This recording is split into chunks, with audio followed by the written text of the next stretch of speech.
for the opening kickoff for the Red Blacks, along with a new returner, made his debut last week in Tobias Harris. Boris Beattie gets it underway, and it is Harris coming in for it inside the Ottawa 20. Tobias Harris still on his feet, gets across the 35, where Dustin Crum, with an offense that has not scored a touchdown in their last 2 games, but dramatic finishes seem to define what he has been able to do with this Red Blacks team. Yeah, and you knew there were going to be ups and downs. I think the excitement maybe got a little over the top with the Crum mania after the first 2 victories. But the fact is, as a young quarterback, seeing his first regular season action in the Canadian Football League, the fact is he has been able to keep his team in the game. The first meeting of the season between the Red Blacks and the Argos. Toronto won the season series 2-1 last year, although the game here at BMO Field a little over a year ago was won by Ottawa with Caleb Evans at quarterback, taking the handoff, throwing right away to an open receiver, and the leading receiver for the Red Blacks so far this season, Justin Hardy, with the first down. Yeah, quick hitter there. Take a look at this offensive line. Zach Peleos back in at right tackle, looking to help firm things up. The #1 overall pick, Dante Bull, backing him up as the 6th O-lineman tonight. And Ottawa certainly would like to get Shaq Evans going. That receiving core, one of their big off-season acquisitions coming over from the Saskatchewan Roughriders. You see him at the bottom of your screen, out wide and to the right. Shaq Evans, a CFL All-Star with Saskatchewan in 2019. First down, and it's out to Hardy again. This time, nowhere to go, though. In behind the line, he took that ball and does not get back to the line of scrimmage, going up against the starting defense for Toronto. Yeah, defense led up front by Falara Narimolade, leading the team in sacks with 5 in that linebacking core. Darius Pickett got banged up against Calgary, is healthy and back in at the nickel linebacker spot. Robertson Daniel, meanwhile, coming off a Toronto Argonaut franchise record 16 tackles in last week's game, just 1 off the league mark. Of Simone Lawrence of the Hamilton Tiger Cats a few years back. 2nd and 12 after the loss of 2. That's complete. Jalen Acklin. That's someone they're trying to get more involved in the offense, by his own admission, not having the kind of year that he did last season when he had over 1,000 yards. And just a quick hitter here. Good protection. Acklin getting inside position. Bahar clearing out for him a little bit. Nice high percentage completion to move the sticks for Dustin Crum and the Red Blacks. Got the 12 they needed for a first down in Argo territory. Just underway here at BMO Field in Toronto. The final game of Week 10. Crum making the handoff, throwing that one a little bit behind his intended receiver, Siosi Mariner. So a 2nd and 10 coming up. This is last week against the Saskatchewan Roughriders, and they were down, but more drama near the end, Wayne. Yeah, and when you look at the numbers at the bottom, Dustin Crum, young quarterback, put in a good position by his offensive coordinator, Kahari Jones, completing 80% of his passes. The runs maybe aren't coming as easily as they did early on, as teams are well aware of that part of his game and are trying to force him to beat them from the pocket. But he's shown the ability to make some adjustments, growing as a quarterback in this league. They had the lead in the final minute by 1, but the Riders beat them on a late field goal. Oh, a big hit coming in by Jamal Peters on that 2nd down play, and forces a 3rd down coming up here for the Red Blacks. Yeah, Jamal Peters, a guy who on the corner is best known as something of a ball hawk. And it's easy to forget how big a guy he is, about 215 pounds, 6'2", 6'3", and he brings all of it on this one, unloading on Justin Hardy. That brings out Lewis Ward. Richie Leone will put the ball down at the 50. And Ward has been 4 for 5, 50-plus. He's the leading scorer in the Canadian Football League, trying to put the first points on the board of this game. And Lewis Ward is now 5 for 6 from 50-plus, as indeed he puts that one through. As Chad Kelly comes on now. Had to leave early in the 2nd quarter in Calgary, a game the Argos lost 20-7. 2nd in the league in passing. You're watching this. Took a bit of a turn last week in Calgary, Dwayne, when Chad Kelly went out early in the 2nd quarter with an ankle injury.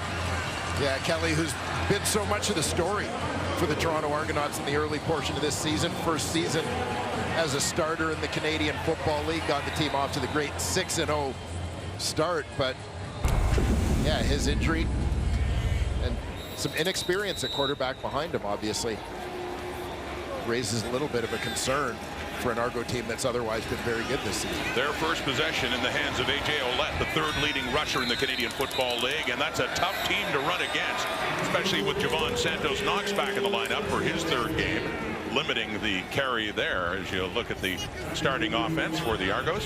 Yeah, an O-line that's been very good for the Argos, including former Red Black at center, Darius Sirocco. The receiving corps, Cam Phillips, to me, is the guy who's really stepped up in the absence of DeMonte Coxie. 14 catches for him in his last 2 games, season high 96 yards for him last week in Calgary. Red Blacks have the best rush defense in the CFL. Blitz coming. Kelly gets it away. Oh no, it's close there for Cameron Phillips. The coverage from Douglas Coleman, but it falls incomplete, and a 2-and-out for Kelly and the Argos to start things off in this Sunday night at BMO. And here you see that matchup. Coleman doing a nice job getting underneath on that one to break things up. The new returner for the Red Blacks debuted last week in Saskatchewan, Tobias Harris, and of Old Dominion, West Texas A&M before that. John Haggerty is the punter for Toronto, third best net average in the CFL, and Haggerty puts him down near the sideline and very little room to work with on a 43-yard punt. Not much Harris can do with that as Crum comes back on. Let it drive down for a 50-yard field goal. First quarter, so their goal is to start early in this first quarter, give Dustin Crum quick options, allow the offense to build confidence. And lastly, they want to dictate pace, guys. They don't want to be reactionary. And Kenzie, Bob Dice in particular chose the field goal to take the lead in Saskatchewan. I think most agree. I think we like that call. I mean, they just had to stop the Riders from driving down, which they did. Had a good return to set up the game-winning field goal, but one of those might have been type of games for the Red Blacks. From again, and it's knocked away.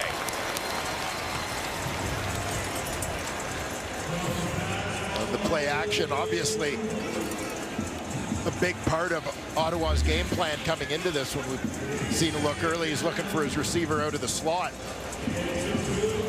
On this one, you see the run fake in the backfield, trying to get those linebackers to bite and create a little bit of space in that second level. But even had that one not been tipped, looked like Robertson Daniel had a pretty good jump on the ball.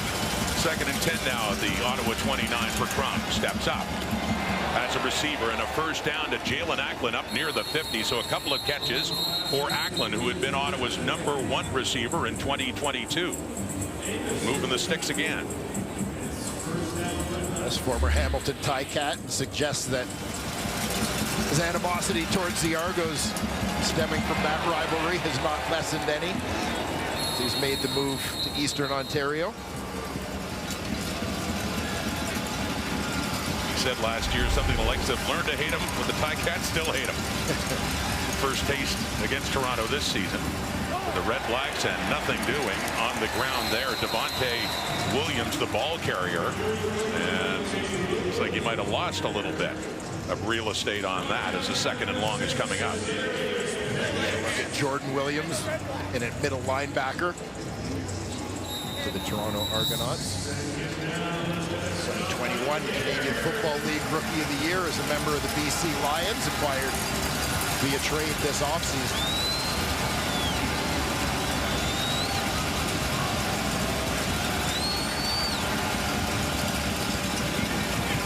Pressure coming from the 2nd most sacked quarterback in the CFL. Has just been sacked for the first time in this game. Since he became the starter, he has been sacked an average of 6 times in those 4 starts. Coming from the 2-point stance at his defensive end spot, dips that inside shoulder, rips through.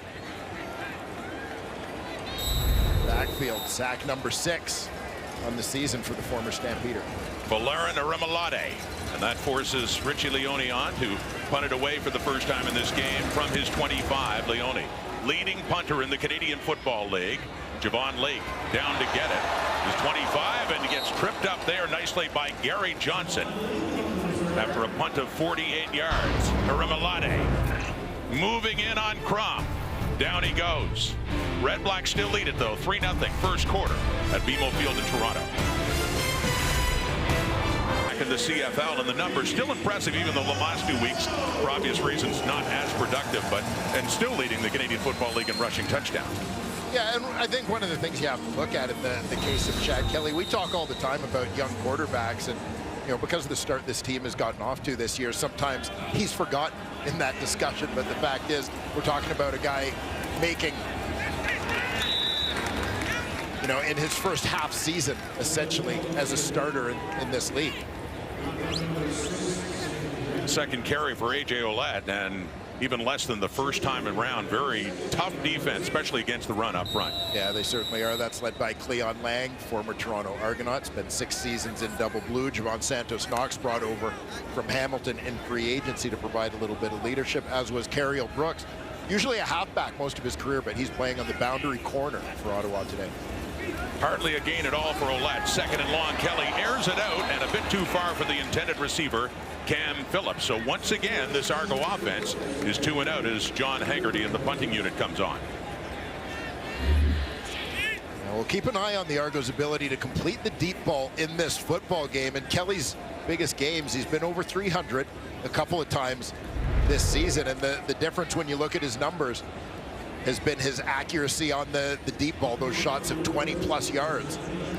When he's connecting on those, it can be a long day for the opposing D. A few weeks ago against Hamilton, he was 5 for 5 in passes of 20+, and still coming in over 55% in that category, but missing there to Phillips. Haggerty waiting for a ball. Little switch up past the midway point of the first quarter.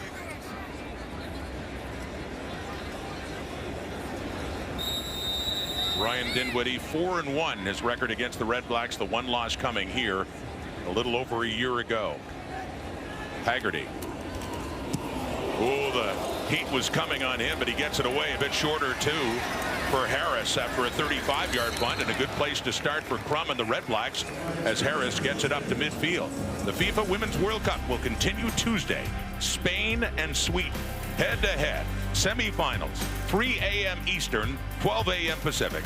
TSN and CTV, your home for exclusive coverage all tournament long as we get close to the finish of the FIFA Women's World Cup. So I'll be to your place around 2:30. Yeah, sure. Tuesday morning for the watch party. Bring the snacks. Sir.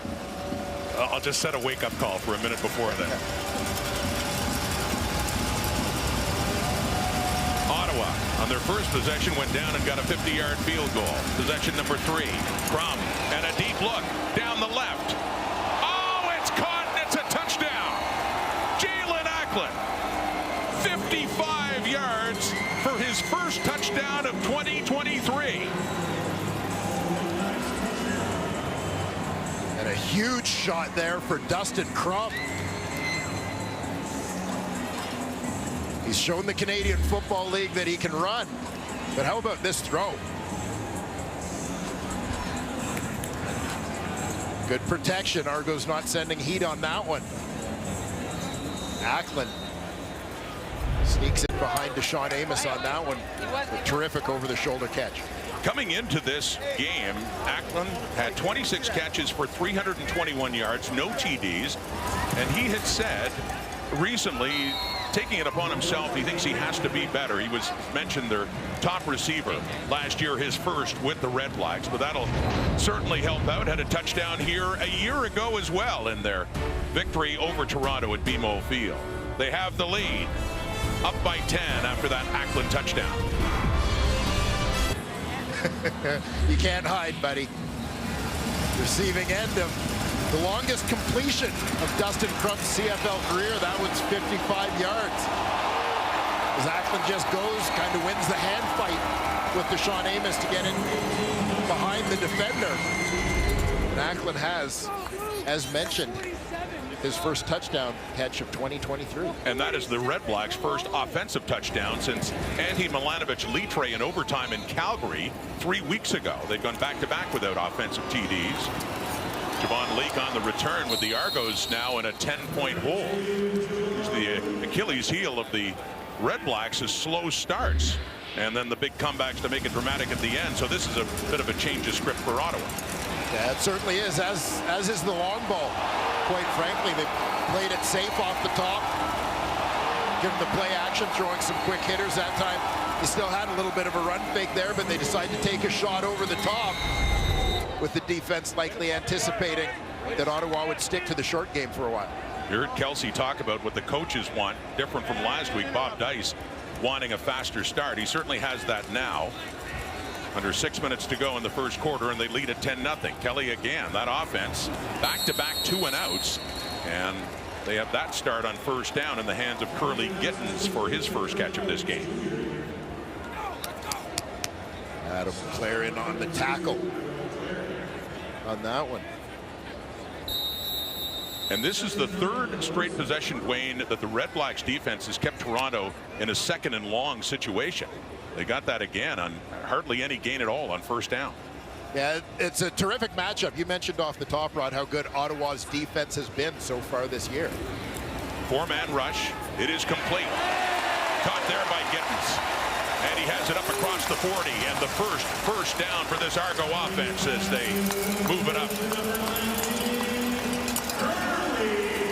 Curly Gittins, the Ottawa native, starting to heat up a little bit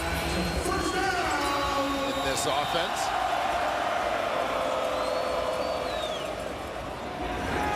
And off the play fake to Ouellette. And that slant route coming in, Dejan Brissett. So they work quickly on first down, and this time it'll be a second and short coming up about a yard away. Yeah, I'd like the decision here by the Argos to go tempo, mix things up, try and get a little momentum.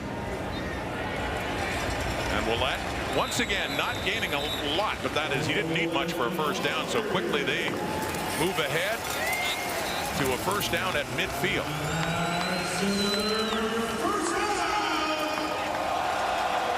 And go back and huddle up after a couple of plays off tempo. And just a quick hitter here for Ouellette. You see Curly Gittins Jr. getting involved in the blocking scheme there as well. From midfield, faking to Ouellette, finds an open man. It's David Ungerer, who leads the Argos in touchdown catches and leads them there to their third straight first down on the move in Ottawa territory. They have it inside the Red Black 38. And we've seen 3 straight completions to the Canadian receivers in that lineup for the Toronto Argonauts.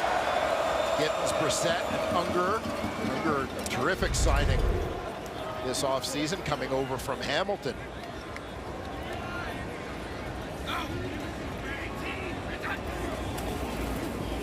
It's Ouellette going left, finding room. A.J. Ouellette, biggest run for him by far in this one as he takes the Argos down around the Ottawa 10. Beauty there for A.J. Ouellette with a little help from his friend. Misdirection from the O-line, but watch the work of the receivers. 1, 2, 3 on the outside. Quickly again, into the end zone. Tavares Daniels caught the ball. It came loose and he picks it up. It is a Toronto touchdown.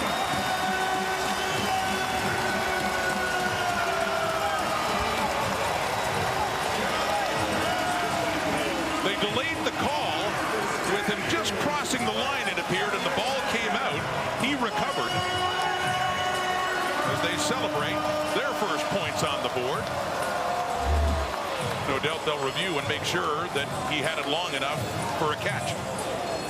Yeah, you saw middle linebacker Javon Santos-Knox vacate the middle there, opening things up for the slant. There, he's got it. Couple steps, loses it going in, but able to recover.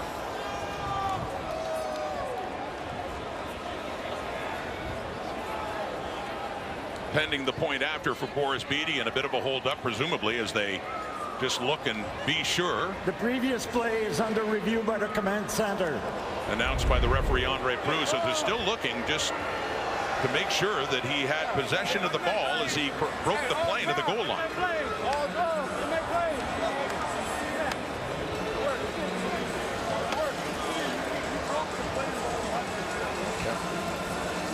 Kelly spreading the ball to all his receivers on that drive. 7 plays, 81 yards. And yes, it is a touchdown. Argos, the 3rd touchdown of the season for Tavares Daniels. We await the point after by Boris Beatty. Upon review by the command center, it was a touchdown.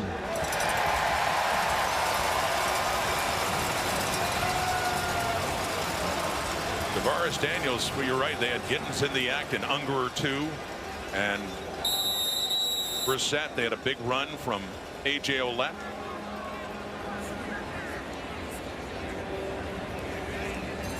And Kelly 5 for 5 for 51 yards on that drive. So Beatty to get them within a field goal. 24-25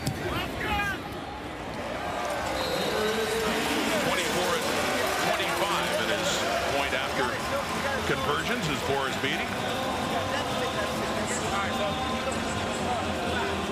Tavares Daniels, CFL Rookie of the Year 7 years ago as a member of the Calgary Stampeders. He was walking his teammates through it. We'll take a look at the drive. As mentioned, Curly Gittins got it started. A.J. Ouellette, a couple of runs on that one. Ungerer chipping in. The big run from Ouellette. That sets up the slant. Tavares Daniels from Beatty. You didn't see that? No. What happened? And for Chad Kelly, his 10th touchdown pass. 2nd behind Zach Collaros in that department. And despite the 2 2-and-outs to start, better looking numbers for Kelly thanks to that drive. The Red Blacks still lead, but now that cut down to 3. Jackson Bennett along with Tobias Harris back for the kickoff.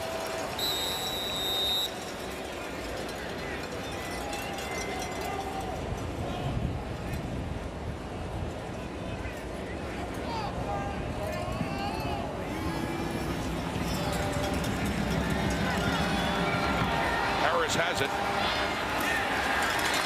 Not much room up there, taken down at about the 32-33 for the Red Blacks as Cramo at that career high completion for the touchdown to Jalen Acklin on his last pass.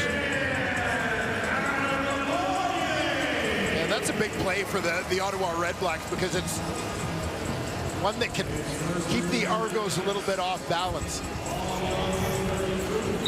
Ottawa had them anticipating a lot of quick passes. They set that up off play action their first couple possessions. And that time going over the top. While it wasn't a blitz play for the Argos, that's the kind of play that can make a defense a little more hesitant about sending the heat after a young QB. Running on first down.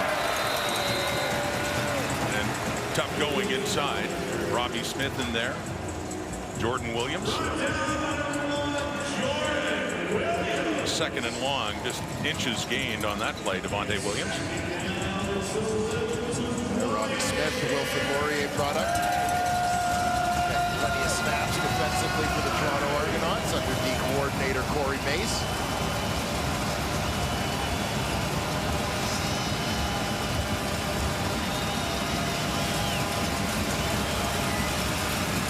Second and 9. And off to the left. It is caught by Hardy after the catch. Close to a first down. He reaches up to see if he can make it. Looks like it might be a little bit short, and a 3rd down coming up here. Had to get it to the 43. Just about a yard shy. And kind of risky field position, but Sterrell Pigram in the short yardage unit coming out, so they're going to take a shot at it.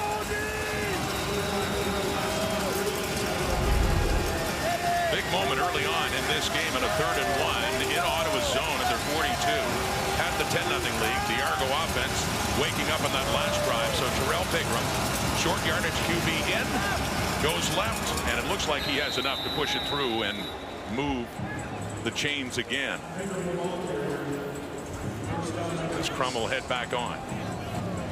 Late in this first quarter, some big plays so far. You see Pigram slides to his left here.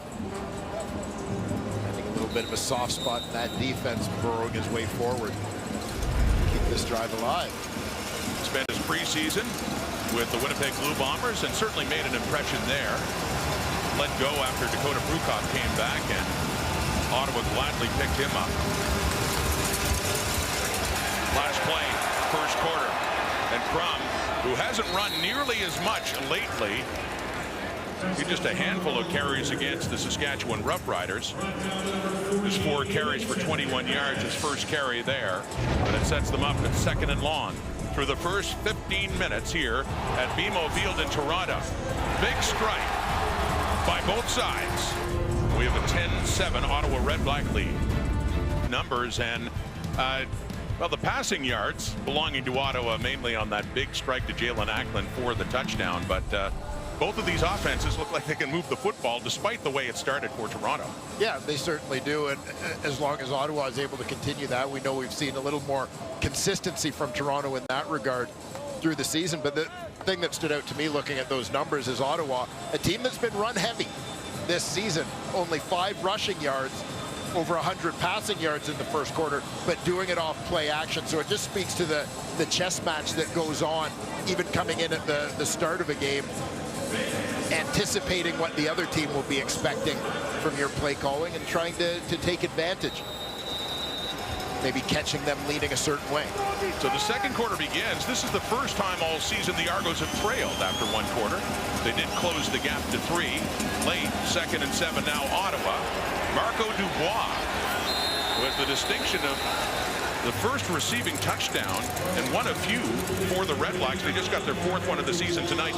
Dubois had the first one, and not on many catches. That was several weeks ago earlier on. And I thought Krupp might have had a shot to go to his other back out in the flat, Devontae Williams, to the left, but finds Dubois, the fullback, on the crosser. But not enough for a first down, so Richie Leone to punt it away. Javon Leake. After a punt of 45, Leake gets through again. Javon Leake, we saw this a couple of weeks ago, a couple of times against the Saskatchewan Roughriders, a touchdown Atlantic. A 34-yard return. And he leads the CFL coming in punt return average. And it's actually kind of neat to see when you think about your typical kick returner in the Canadian Football League. More often receivers than running backs, and certainly your more diminutive guys, but Javon Leake, a little over 6 feet tall, 205, representing the RBs. Chad Kelly on first down.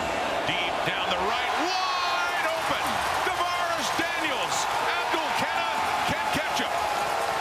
60-yard touchdown and another connection for a major score between Chad Kelly and Tavares Daniels.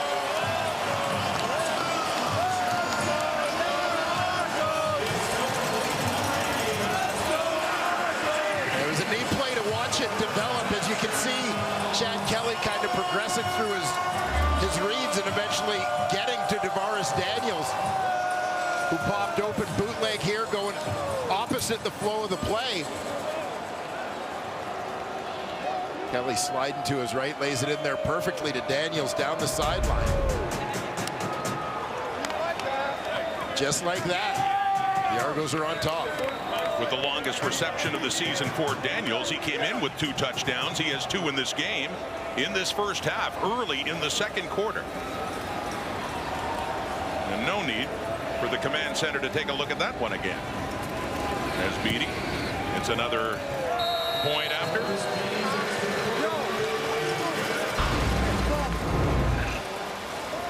We will take another look at it, though.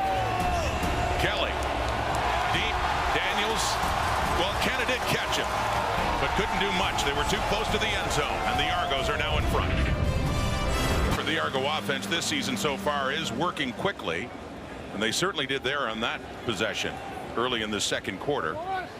The big play to Daniels, second touchdown of the night, and the first lead of the night for the Argos, down to Tobias Harris. Dan Adebaboye, the one to greet him there, along with Robbie Smith on special teams, just across the 30.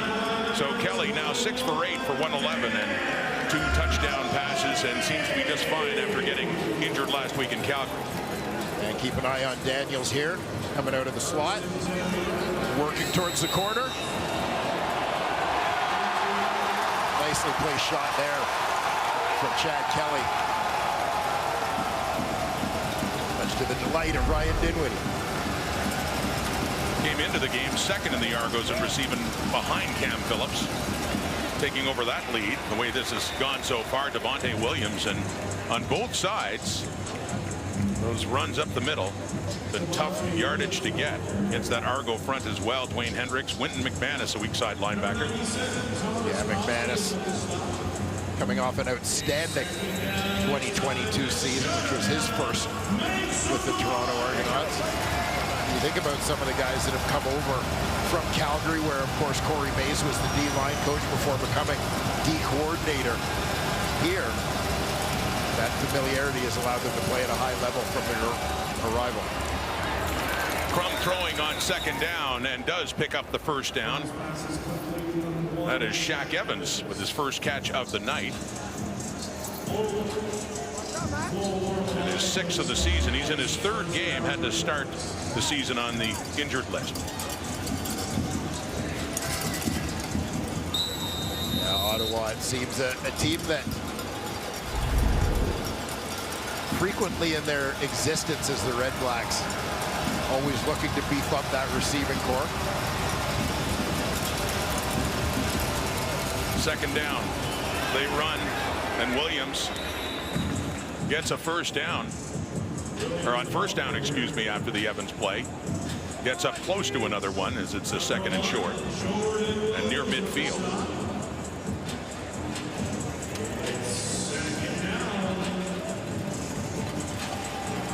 Go with the big lineup here. Dante Bold, 2023 #1 overall pick.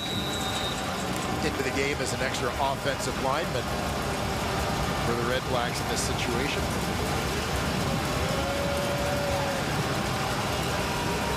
Second down and 2. Crum stays in shotgun, and another first down, and that time it is Jackson Bennett, the ball carrier. So a couple of first downs for the Red Blacks now, trailing for the first time by 4, but on the move and in Argo territory now.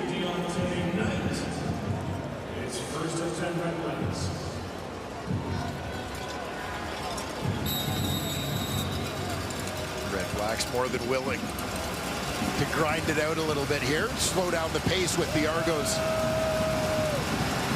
having gained a little bit of momentum on their previous couple of possessions. From the Toronto 52, first down. Play fake, they've got him again. That's the second time that Crum has been sacked. It's Adarius Pickett, strong side linebacker, coming in and stopping Crum in his tracks for a loss. A second and long coming up. And you watch in the backfield, you get from the fullback a fake block, and then he's trying to get out into the flat for a quick pass coming across, but Argos are across that line of scrimmage and into the backfield on Crum so quickly. Even a look to the flat, Crum doesn't have time to get it done. From the Ottawa 54 and a second and 14.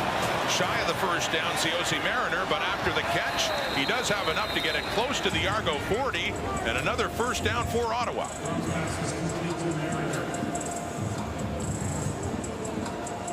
First catch of the night for Ciosi Mariner. Yeah, and you'll see Mariner on this one. Lone receiver out wide. Everybody else clears it out. He curls underneath. Plenty of room to go to work.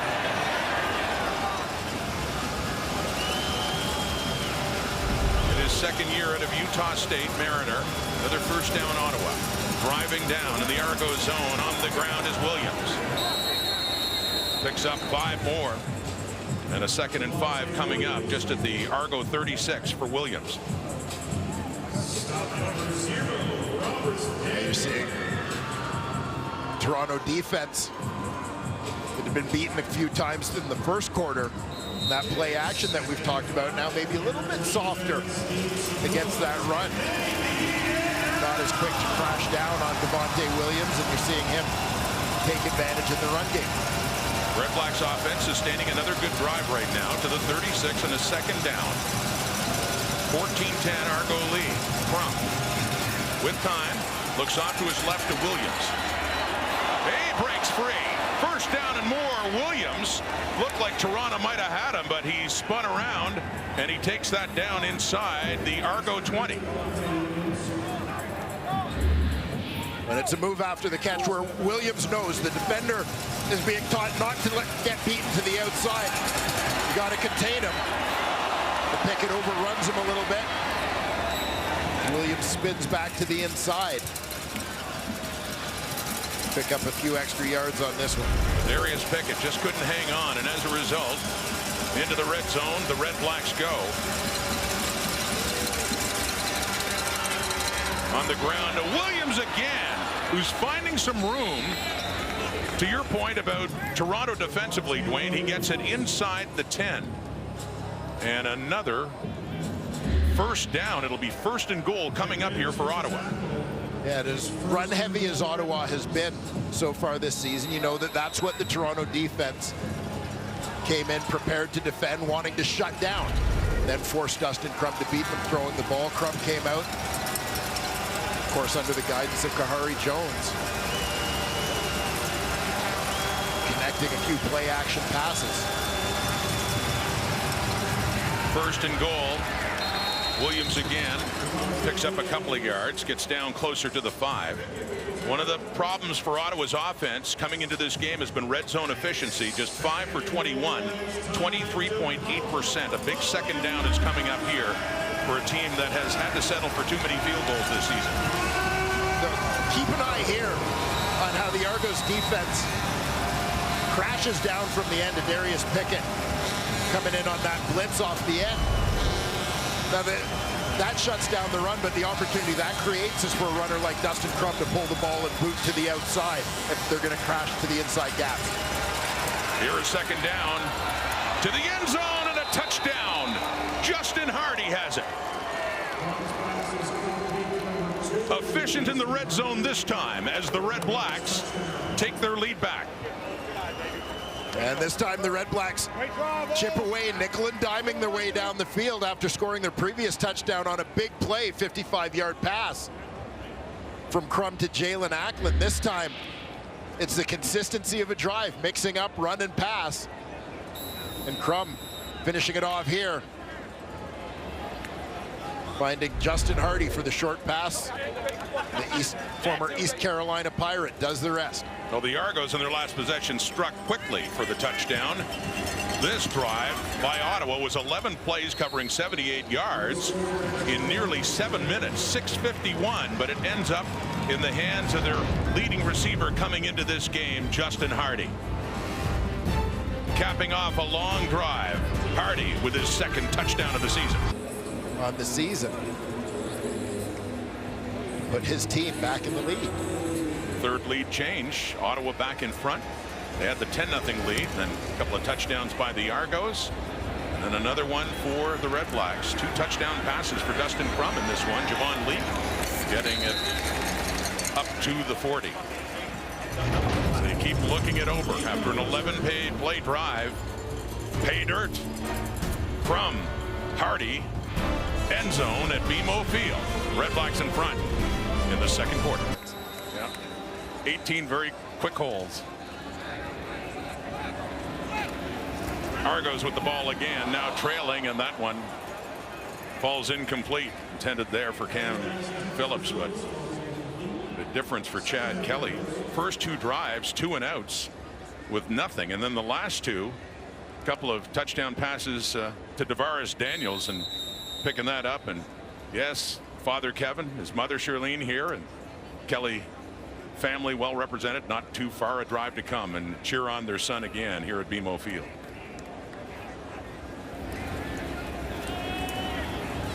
The Toronto 40. That's complete. You know who? Daniels. What a game he's having. What a half as Javon Santos Knox finally hauls him down.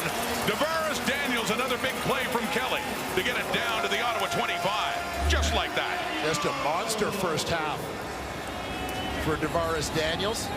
Most experienced of the Toronto receivers. Finding a little room to work in that Ottawa secondary. The Kelly clan loving every minute of it. They seem to approve. And for Daniels, that's 3 catches for 114 yards as he is down getting some attention now. 2 touchdowns in that big play. Not even at halftime. Hopefully nothing too serious here.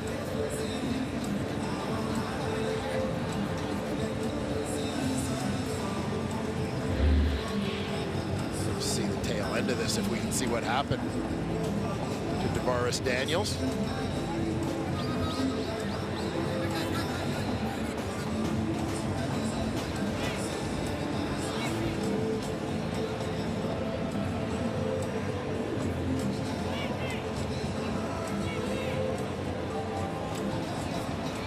To save, and as mentioned, we certainly hope he'll be back. Absolutely. And with that kind of game too, is he good to see that under his own steam he heads off with the training staff, getting it down to the Ottawa 26 where they spot the ball. Santos Knox on the tackle after that long gain. And while, as mentioned before, the Red Blacks have been impressively sustaining some long drives, Kelly and the Argos keep working quickly. Get down in scoring position again, trailing by 3. Back and forth these offenses go in different styles. And that man heading off to the sideline has been a huge part of it. Davaris Daniels in his 7th season in the Canadian Football League. Never been over 1,000 yards. In fact, has never been over 900 in his career. Surprising given some, as you mentioned, some of the years he had with the Stampeders, especially. Went to Edmonton as well after that. A.J. Ouellette, right side, gets around, and then he puts his head down and bulls forward for a few more yards inside the 20. And a good gain on first down for Ouellette and the Argos, setting up about a 2nd and 1 here. Yeah, Ouellette did well to get around the corner on Abdul Kenna here and then get his shoulders north-south. Here you see he's going sideways. He looks like he's going to be caught in terms of that angle, but gets around the corner and then that north-south comfort zone. Back to Ouellette again. He had 5 for 41 heading into that carry, and consider he got stuffed in his first 2 carries, breaking it open a bit.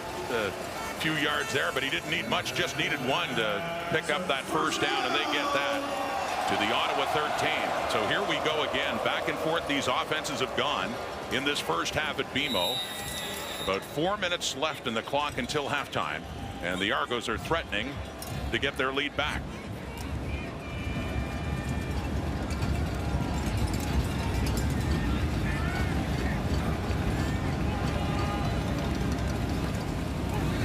On the first down, heat on Kelly, dumps it off nicely to Ouellette. Touchdown Toronto.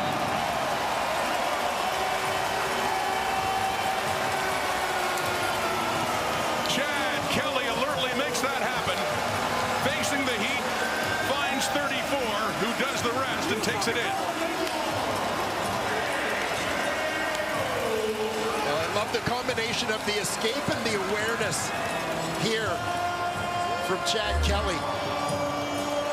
As you'll see, watch Ouellette from the backfield. He steps up and is just finding his way, looking for someone to block. Kelly's got his eyes on him, though, as he starts the escape, realizing the entire time exactly where Ouellette is. Gets it to his running back for an easy trot into the end zone. A 5-play drive covering 70 yards in just 2:15 with Boris Beatty on for another point after.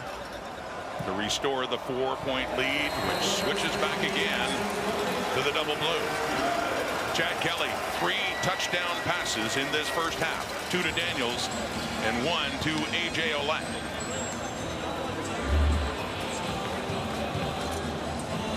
Once again under siege here. As Kelly steps up. Little dish like a point guard there. Spotting an open double blue jersey out of the corner of his eye.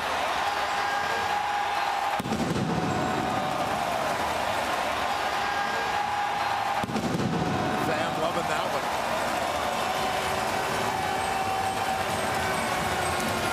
Well, they're getting a lot to cheer for so far in an entertaining game. But Chad Kelly, Ryan did what he thought he might be able to play out after the ankle injury last week in Calgary. But you have to consider next week they go into a bye, and then their schedule will get a whole lot tougher without any break at all right through the rest of the way, and they got to make sure that he stays healthy. Yeah, we often talk about the quirks of a Canadian Football League schedule, and this is it for the Toronto Argonauts. Every team gets 3 byes during the season. The Argos will have their 3rd and final bye week after this, their 8th game of the regular season. So before they even get halfway through their schedule, they're done with byes. And so, you know, no extra time in the back half of the season for any injuries to recover and so on. That could be tricky in the second half of the season for Toronto without a break. So Ottawa, the longer drives, over 7 minutes, the last one. The Argos in just over 2 minutes. They answer back with another touchdown on the return. Harris getting it up to the Ottawa 34. So 3:16 to go. And Dustin Crum, who has also had a solid first half, 12 for 14, 161 yards passing, and 2 touchdowns. More than solid when he was making headlines in those first 2 starts because what he was doing with his legs, and this time doing a lot more with the arms. Crum with 1 carry for 3 yards. The story has been his passing. Coming down to the 3-minute mark, last play before that warning. With time, and tries to take off, and again, not much is there for him as he does. It's Robertson Daniel coming in to make sure that he's limited to just a couple of yards. So the 3-minute warning is out here at BMO Field. Back and forth they go. Things that we've learned about when I host and Kate doesn't. Well, first of all, there's plenty of time in the makeup room. We get no rain delays, and we get great football games. We're going to talk about it at halftime. We'll also find out who's the 3rd best team in the West Division once Dwayne and Rod are done. The ever-versatile Farhan Lalji back for some studio time. Nice to see that, along with the panel. Some thoughts on a pretty entertaining first half here at BMO. Ottawa trailing again by 4, 21-17. Blitz coming, and Crum is down for the 3rd time in this game. Coming in, it's Robertson Daniel.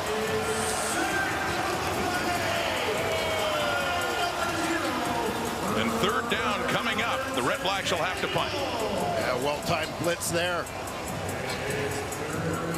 for Daniel coming from the secondary. This is a guy who in his first season with the Calgary Stampeders, you see Daniel coming second level, looping inside. But first season with Calgary, credited with 7 sacks. Hadn't had a sack since then. Want some soda?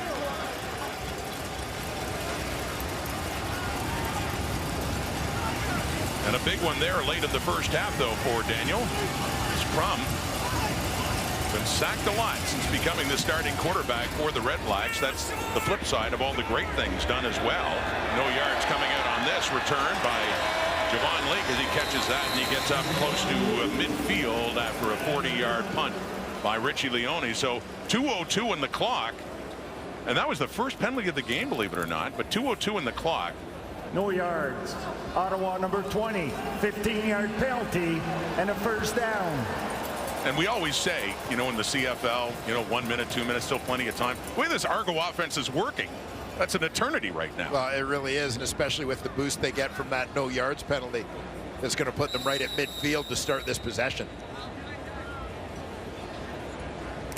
8 for 11, 167, and those 3 touchdowns.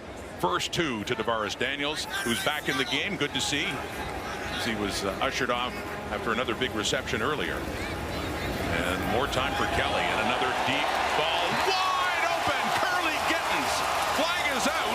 Gittens spins off Douglas Coleman and gets it inside the 5.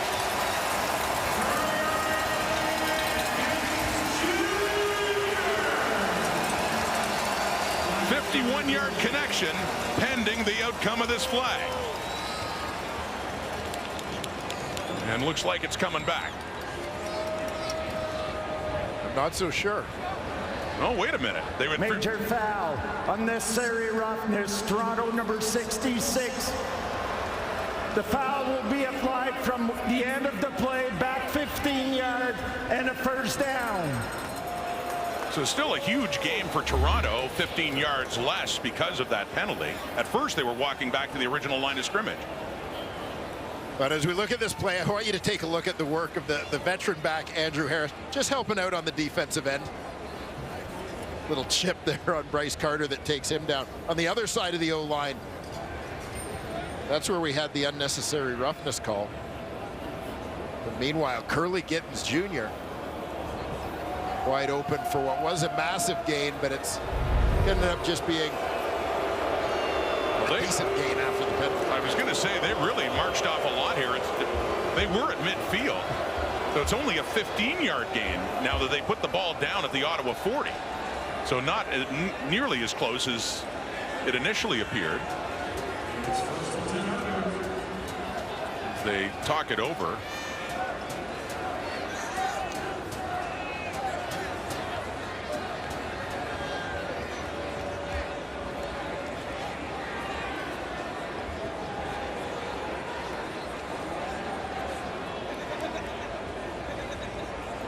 We'll get clarification in terms of the spotting of this ball. As Ryan Dinwiddie doesn't appear to like the explanation he's getting as to why it was brought back so far in a 15-yard penalty.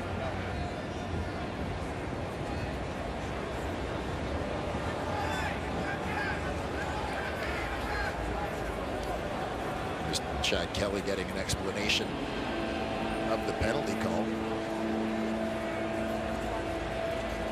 A penalty that's evidently making quite a difference here when you consider that Gittens had it inside around the 5. Would have been a first and goal with still plenty of time on the clock. 1:50 until halftime.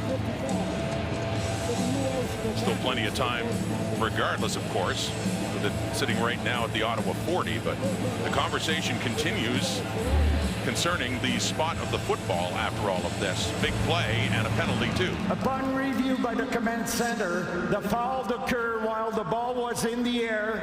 So by rule, the penalty will be applied from the previous line of scrimmage back 15 yards. It's going to be first down and 25. So what a difference. The turn of events here when looked initially like a first and goal Argos, and then back a little bit, then back a lot, and now they had scrimmaged from midfield, and after all of that they're going to have a second down, or they're going to be our first down repeated, excuse me, but at their own 40. At first and 25. So had the roughness happened totally at the end of the play, i.e. after Gittens had caught the ball, then the penalty yardage would have been applied after the catch, but the ball was in the air, so it's applied from the original line of scrimmage, the 55. And a first and 25, intercepted. Cariel Brooks has picked it off, and he takes it in for an Ottawa touchdown. What a difference 2 plays can make for the Argos and the Red Blacks, who have the lead again. My goodness. Well, this has been one of the keys for the Red Blacks in terms of keeping things close in recent weeks, is the number of penalties, or the number of points that they've received from defense and special teams. And Cariel Brooks is the guy contributing in this game, just stepping in front of the intended receiver, Andrew Harris. Relatively easy pick, and Kind of curious as to what Chad Kelly saw on that play, because Brooks was there the entire time. Brooks used to be a fixture in the Hamilton Tiger Cat secondary, went to Ottawa as a free agent, and that is his first interception as a member of the Red Blacks. It's a big one. Taking it 42 yards for the touchdown that has suddenly given Ottawa the lead again, with 1:40 on the clock until halftime. And just another example of how penalties kill you. The previous play is under review. Terrell Brooks asks the question, for what? Cam Phillips was chasing him down, but certainly appeared to stay in bounds as he crossed into the goal line. Brooks in his 6th year out of Adams State. Discussion with Isaiah Cage back in the lineup for Toronto with his head coach Ryan Dinwiddie. On the previous play, we had objectionable conduct running into an official, Toronto number 12. This is a 10-yard penalty that will be applied on the kickoff. So Chad Kelly drawing a penalty, making contact with an official, and Isaiah Cage, their left tackle, continues to be very upset.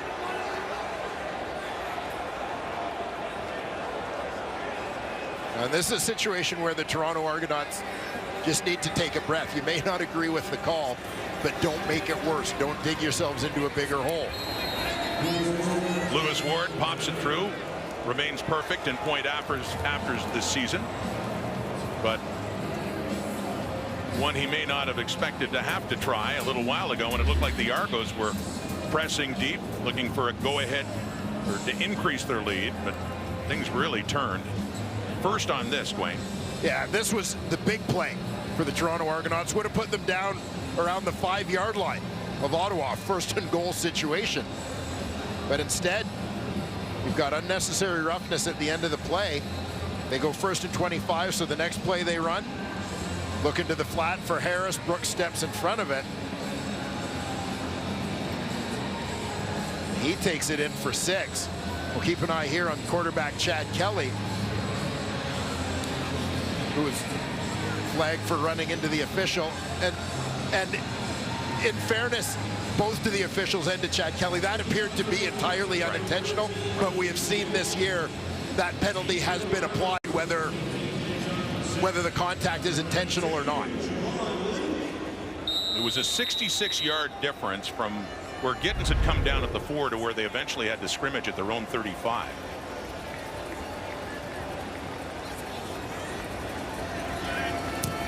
And then the pick 6 for Ottawa. 24-21, 1:40 on the clock until halftime.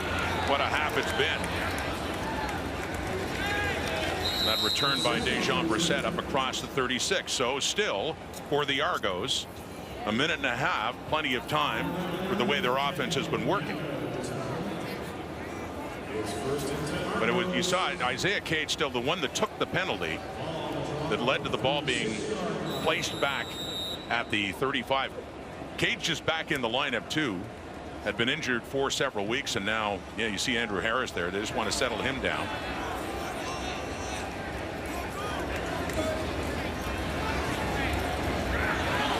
Shane Richards had gone in an offensive line. There's a big play, Toronto. Looking to answer back, and it's Tavares Daniels continuing his monster half. 1:21, lots of time as they work fast and get it into Ottawa territory with the ball coming down at the Red Blacks 44. Yeah, great response for the Argos as a whole, but particularly for Chad Kelly after kind of an ugly interception. Come back with a big play like that gets them right back into Ottawa territory. 4 catches, 144 yards in the first half for Tavares Daniels, and 2 touchdowns as well. 1st and 10, Red Black 44, Kelly. Facing some heat, he just gets it away as he was heading down to the turf. Incomplete. Looked like he was trying to channel Nathan Rourke there. His way down. For those who saw the NFL preseason highlights last night. Absolutely. Got that one off for a touchdown in a preseason game for Jacksonville. But for Kelly, Rare incompletion on that one as he is avoiding the sack. And it's a second down coming up now. Finger pointing time.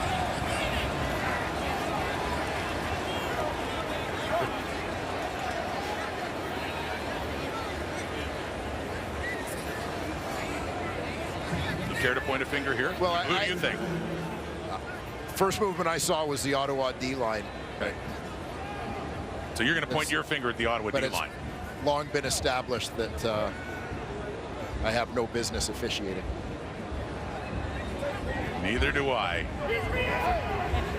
Illegal procedure, Toronto number 52. 5-yard penalty. Still first down. Well, case in point. I was just going to say, I'm not going to criticize you because I didn't even offer a guess. But there you go. Against the Argos. Yeah, see the right guard, a little bit of a lift there from Peter Nicastro. 2nd and 15. Late first half. Wow. Cam Phillips, what a catch. First down, Argos.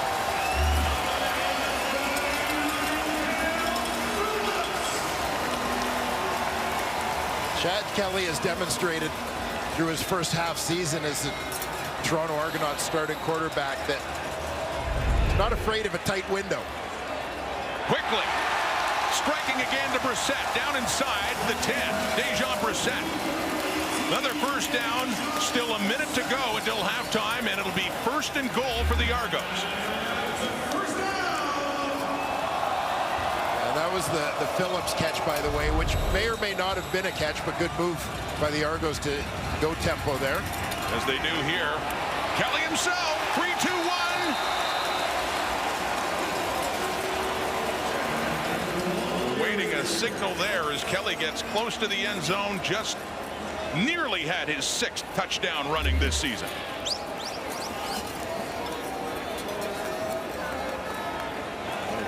Get a closer look. You can see knees are down just before that ball crosses the goal line.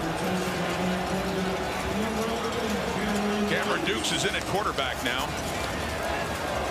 Dukes, 15 pass attempts last week in relief of the injured Kelly. And he has 2 rushing touchdowns. The Argo backup quarterback. 2nd and goal for yet another lead change. Dukes. Touchdown.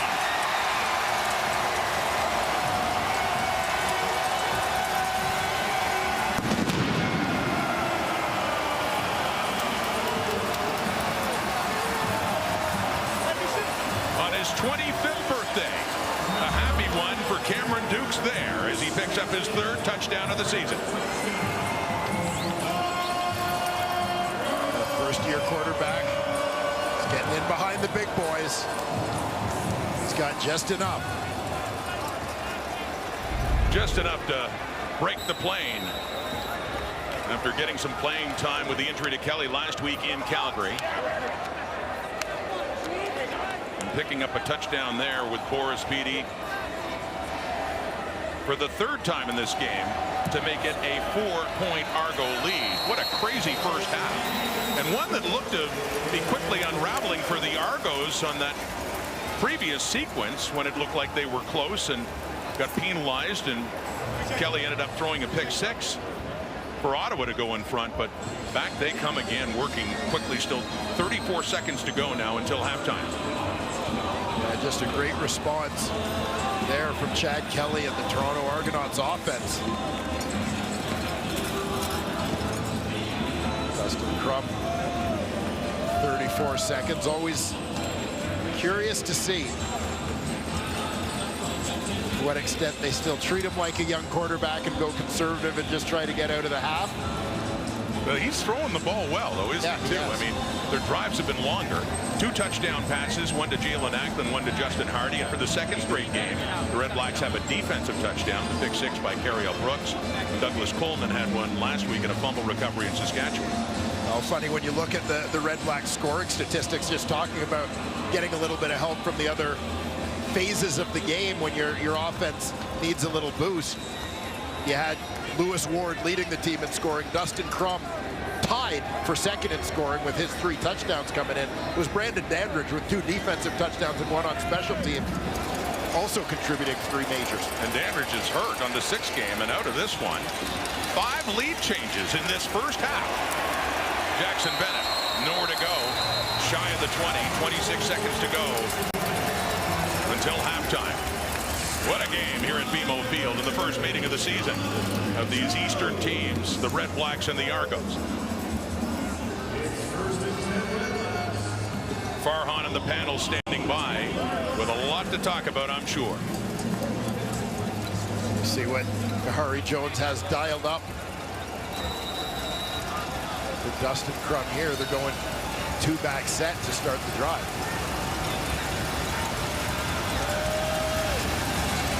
On the ground, Williams again. Breaks free, first down. And close to the sideline, up across the 30 for the Red Blacks. 19 seconds on the clock.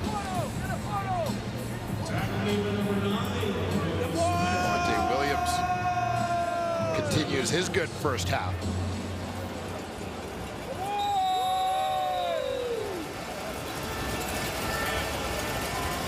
From the Ottawa 32, Crum. Dumping it off. Williams again. And driving across the 40, close to another first down, but the clock's the thing. 6 seconds on it. They're still in their own zone. As halftime beckons. What a half. Kahari Jones, the former head coach in Montreal, and first year as the offensive coordinator under Bob Dice in Ottawa. 1 play left. In a first half that at times seems like it was getting off the rails. Crum. Well, he just takes off and he takes a hit. He's taken down. And the first half is over. 5 lead changes. Ottawa got it started. Toronto came back with a big performance by Tavares Daniels from Chad Kelly. Kelly 3 touchdown passes in that half and threw a pick 6 as well. But Daniels, this has just been an explosion and a big defensive play too. Let's not forget the pick 6 by Carriel Brooks. Yeah, no, exactly. A great back and forth ball game so far, and hopefully the second half can live up to the first. Net offense 292 Toronto, 207 Ottawa, and they did have that interception for a touchdown, so at 499 total net offense. And the second half gets underway, and a big return here for Dejon Brissett. And coming in hard on special teams is Kevin Francis. So on comes Chad Kelly. 11 for 16, 239, 3 touchdown passes, and the 1 pick that went for an Ottawa touchdown. Yeah, take a look. That's the first to Tavares Daniels. There's his second. 140 yards in that first half for Double D.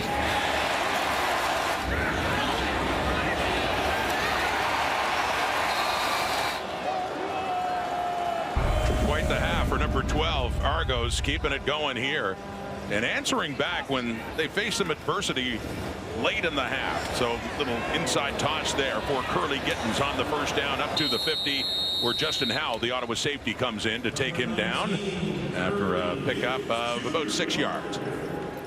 And we saw this play a little bit more from the Toronto Argonauts, it seemed, last season, getting Curly Gittins involved with that shovel pass, technically adding to his receiving yards. They're really more part of the run package. Make it 12 for 17 for Kelly, the easiest way for him there, on a 2nd and 4 coming up. The Argos coming off their one and only loss of the season last week in Calgary. A 4-point lead to start the second half. That deflects off the fingertips of Cam Phillips. And fortunately for the Argos, a Red Black is not close enough to pick that off. We got a 3rd and 4 coming up here. And the first 2 and out since the second possession for Kelly and the Argos. And you can see this one just a little bit behind. Phillips is trying to twist the body back against his momentum to get to the football. So John Haggerty comes out to punt for just the 3rd time in this game. First 2 possessions he had to. After that, all touchdowns. 4 for the Argos, and that interception as well that Ottawa found the end zone. It has been an explosion for Toronto's offense, but Haggerty to boot it now. And Tobias Harris takes it inside the 15. After a punt of 48 for Haggerty, gets it up to about the 28 for the Red Blacks. So Dustin Crum, who went 13 of 15, just 2 incompletions for 170 yards and 2 touchdowns in a pretty impressive first half for him. Yeah, and this is on the heels of a game in which he completed 16 of 20, 80% last week. So delivering the ball with some accuracy and efficiency. And as you see with the Jalen Ackman 55-yarder, it wasn't a case of just high completion percentage on all short passes. They had drives of 1 for a touchdown and 11 plays for a touchdown, doing it both ways as they keep it on the ground for Devontae Williams, who got better as that half went along, started to rack up yardage, but short yards there and a 2nd and long coming up now for Ottawa. Call it 4, 2nd and 6. That play to Devontae Williams. And one of the keys for Ottawa here is protecting their quarterback, keeping Dustin Crum upright. He's been sacked a lot since becoming the starter.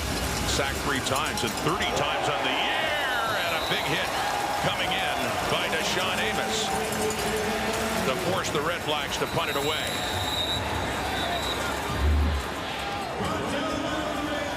They recognize blitz is going to be coming. They want to get the ball out quickly. We saw them try to run this play in the first half or something very similar to hit the fullback Gosselin the flat. Sean Amos certainly ready for it there as he cracks the big running back right in the midsection. Anthony Gosselin with his first catch. Hit hard by Amos. Ottawa to punt it, taking a break. So you get some attention down on the field. Early second half on TSN. Sells me on everything, especially Shark Week. I'm trying to sell you. You going to watch it? I'm going to watch it. After the game. Richie Leone in now on a 3rd down. Ottawa punting it away early in the second half. Javon Leake waits for it, picks it up.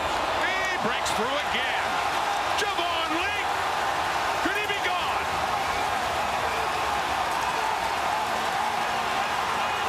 Oh, taken down right at the pylon. Another return touchdown for Javon Leake.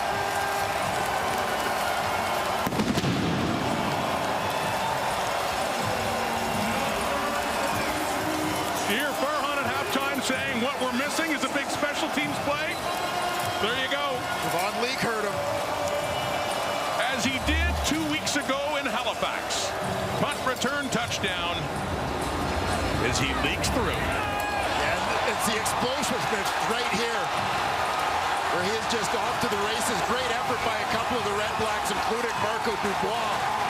But Javon Leake would not be denied. What a monster he's been for the Argos this season in the return game.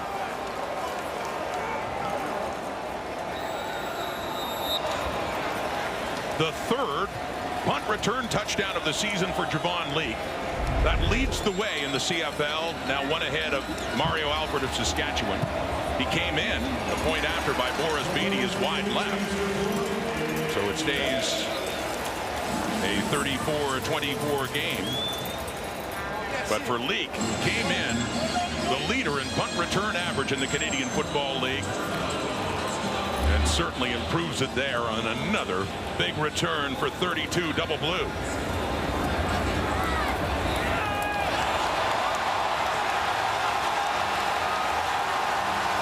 Leake has that speed. Also saw him get through an arm tackle at the start of that one. The power, nice job in those initial blocks from the rest of that return unit. Leake just getting the ball upfield in a hurry. For the 3rd time this season and helping open up a close game that's been chock full of big plays. How about Mickey Donovan, special teams coordinator for the Toronto Argonauts?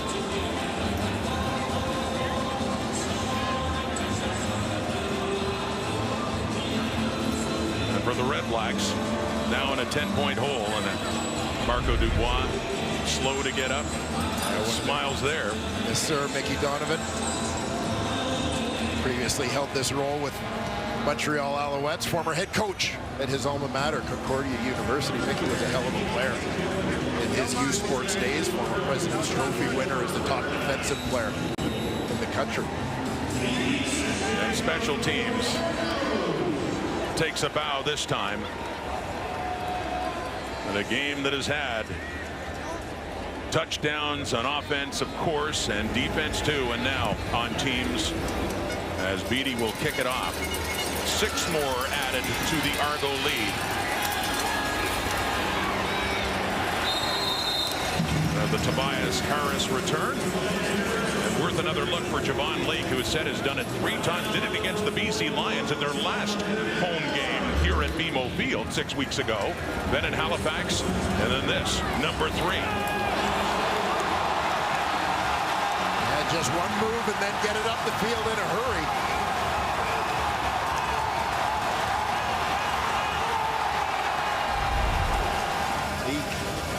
Laser. So Dustin Crum on with the Red Blacks offense. They're down 10. They've moved the ball well in the first half. Crum with time stands in, completes it 2 wide open. Justin Hardy, who had an excellent first half, including a touchdown, gets a first down for the Red Blacks up to midfield. His 6th catch of this game. Yeah, nice delivery here from Dustin Crum as you watch. Again, young quarterback. He's been sacked a bunch, but doesn't get happy feet. Stands in there, doesn't vacate the pocket before he needs to, which the offensive line always appreciates. They know where you are. Makes it a whole lot easier to protect.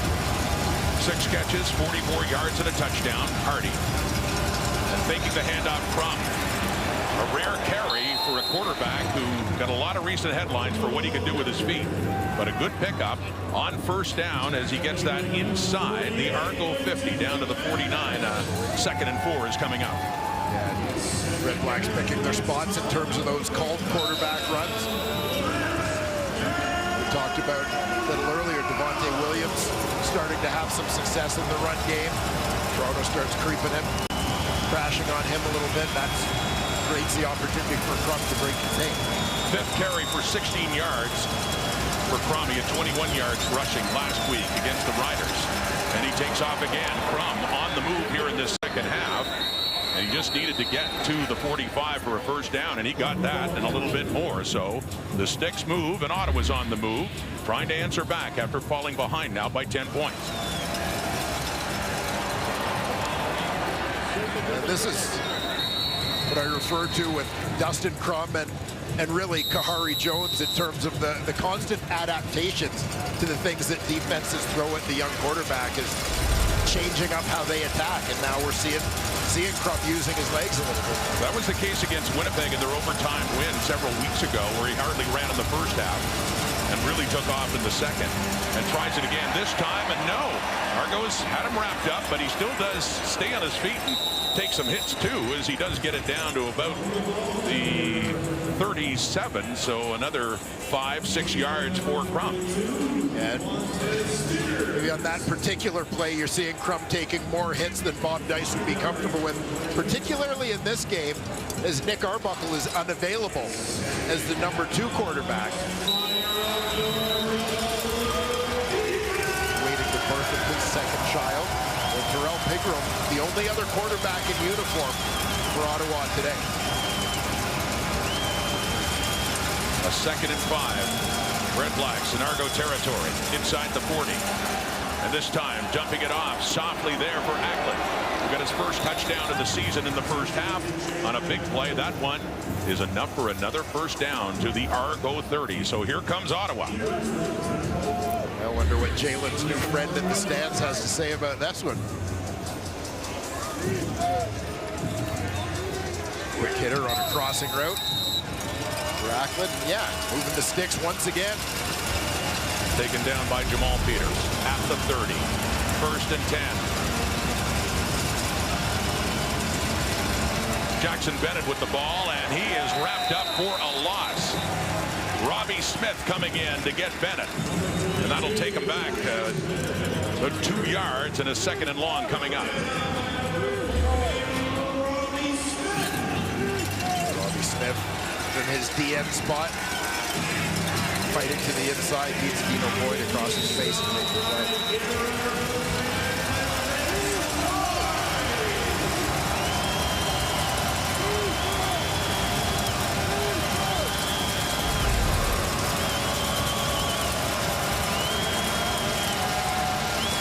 Second down. Complete over the middle. Ackland more yards after the catch, too, as he gets it down near the Argo 10. This drive continues. Another impressive, sustained drive by the Red Blacks at a time, given the way the momentum has gone, that they really need it. Yeah, mixing it up in terms of how they're getting it done. We saw a couple of Dustin Crum runs early. And this possession to pick up first downs, Jalen Ackland. Now with a couple of different looks catching the ball. Get them in close. At the Toronto 11, so it is a 1st and 10 coming up. 34-24 Argos, Ottawa threatening. From end zone, touchdown Red Blacks. Jackson Bennett picks up the touchdown. That's his first of the season. And Ottawa's closing in again.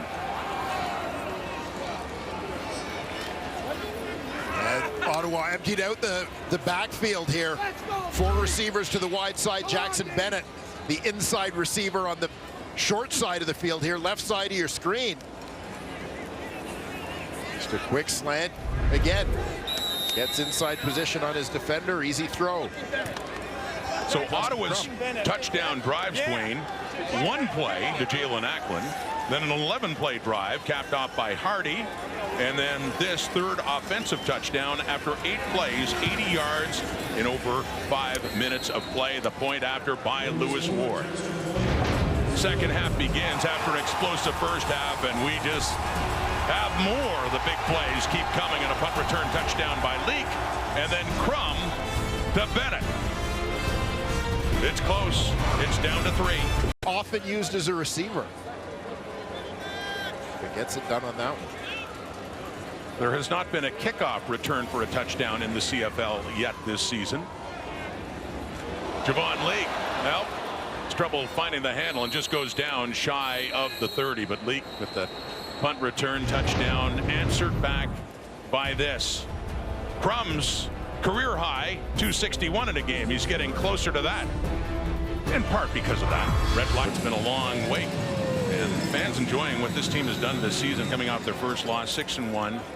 Coming in, Chad Kelly putting on a show. They lead, but it's tight. AJ Ouellette has his first carry of the second half. Argo offense really hasn't been on the field much in the second half. This is the thing that Ottawa accomplished, coming off giving up that punt return touchdown, but then a long drive from their offense. They kept Chad Kelly and the Argos O sitting for a long time, so it's going to be interesting to see how the double blue responds here offensively.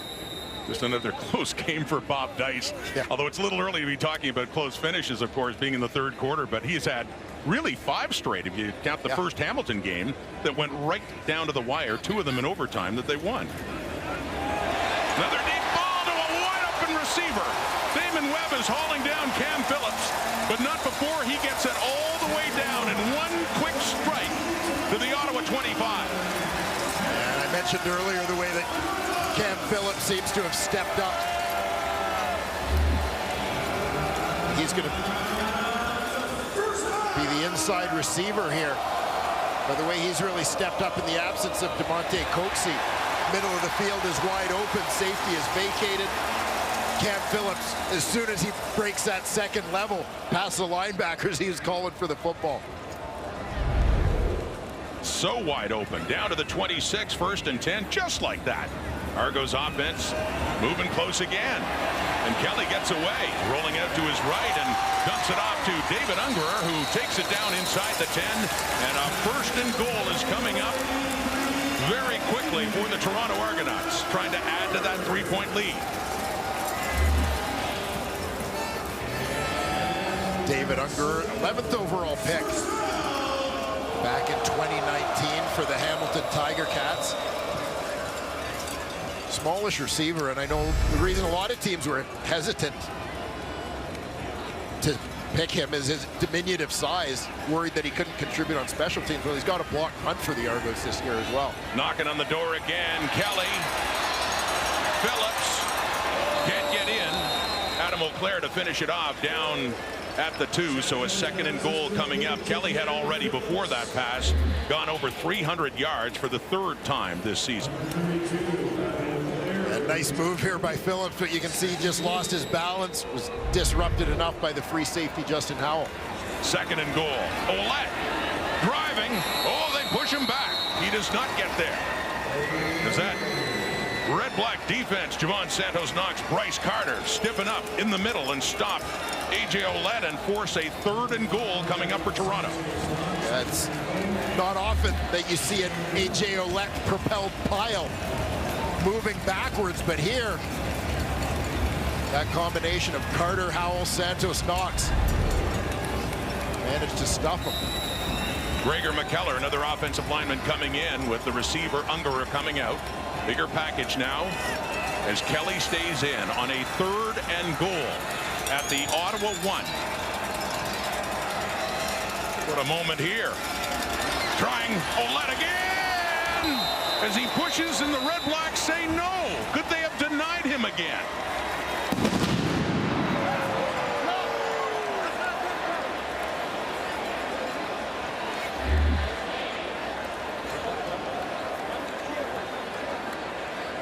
Here we'll see A.J. Ouellette disappears into the pile. He's stopped short. He is stopped. Premature cannon fire here at BMO Field. That's a thing.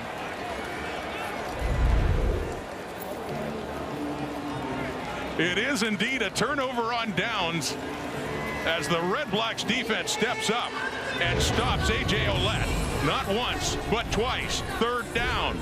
He got close, but did not break the plane. The field, you're now leader in the community with your new role with the Argos as the Equity, Diversity, and Inclusion team lead. Tonight is Pride Night, so why are these initiatives important to celebrate? These initiatives are so important because football is such an inclusive environment. We want to support that message, spread that, the importance of equity, diversity, and inclusion. And there's no better way to do that than open our environment to the 2S LGBTQ community. Thank you, Matt. Sport really is, there's no better vehicle for social change, so thank you for your time. Thank you so much. Go Argos. Back to you guys. Thank you, Kenzie. So Ottawa takes over after a turnover on downs at the 1. Dustin Crum. Little play fake, and he looks deep, very deep, one-on-one, and the touch is made by Acklin, but no chance to catch that ball. Coverage was good by Toronto as it falls incomplete. So 2nd down coming up. And you can see over about the last 5 yards or so of that route, Jalen Acklin was thinking defensively all the way. As the defender had position on him, he was just making sure that ball didn't get picked off. Good heads-up play by a veteran receiver. So if they don't get the 1st down, they'd have to punt from the red zone, but considering what the Argos almost had, even take that exchange. Avoiding a touchdown. Great defensive stand. That's incomplete. Tardy, the intended receiver, to Sean Amos there, so they will be bringing on Richie Leone to kick it away. But as said, the Argo offense will have to reset as they get the ball back. And still with just a 3-point lead, although they do have that guy, and he has shown, Javon Leake has, just how he can swing a game so quickly. Given where Ottawa's kicking from, not a long way for Javon Leake to go. 3-point difference.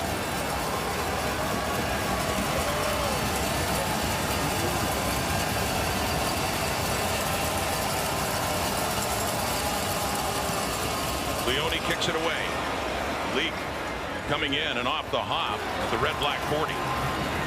Punt to 45 yards and a good place to start again for Kelly and the Argos. But Baron Miles' defense stood so strong on those 2 plays to A.J. Ouellette, 2nd and 3rd and goal. Another look at what happened with Chad Kelly as they drove down close. Yeah, there's a first play to Ungerer, which sets them up at the 6-yard line. Ouellette looking to power his way in. Bryce Carter leading the charge the other way. And then 3rd and goal here. Once again, that Ottawa defense comes up big, stopping him just short. Ouellette again. Powering his way through. And a flag comes out, and the way that tackle went down. You can see the way his head moved quickly on that tackle as he just refused to go down. So this coming up against the Red Blacks. Face mask, Ottawa number 96. Half the distance to the goal and a first down. Michael Wakefield called on the face mask. Oh yeah, right there. And so, as great as a defensive stand it was, here comes Toronto's offense again. They have it inside with the penalty. And the great field position to start inside the Ottawa 15. So Red Blacks defense very quickly being tested again now. A 1st and 10. Chad Kelly, Argos, gets away from the pressure. Rolling right again. Wide open. Touchdown again. Davaris Daniels. Number 3 for number 80.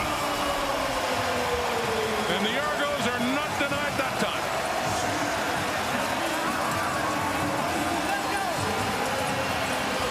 And I mentioned that Davaris Daniels had never gone over 900 yards in a season, never had a 1,000-yard season. But the monster game he's having today, he's on pace. He's now suddenly on pace. He has just been fantastic. And now with the Hattie, his 3rd TD of the day. The hat trick for Davaris Daniels. Came in with 2 TDs. He now suddenly has 5. And the comfort that Toronto couldn't get in their previous drive, getting stopped at the goal line, comes here now. But the point after try for the 2nd straight touchdown isn't going to happen, as Boris Beatty just chooses to chuck it away. So he had missed the previous one, and that one, the snap was misheld. So 2 Argo touchdowns, not getting the point after. Intentional grounding, Toronto number 14.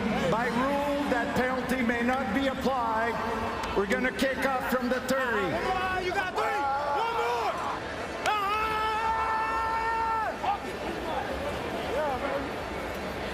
And I'd like to welcome viewers on TSN3 watching CEBL, and it's quite a game we have going here with the Argos pulling ahead now by 9. Rod Smith, Wayne Ford, Kenzie Lalonde here, and Davaris Daniels has been a huge part of a story where so many have. Wayne Ford. Yeah, he certainly has 3 touchdowns on the day. The Argos veteran receiver. Couple from in close. That's the long one of the day. And here's the most recent. Extending the Argos lead to 9, where it will remain after a mishandled snap on the extra point attempt. Daniels with 3 touchdowns on the night, 5 on the season.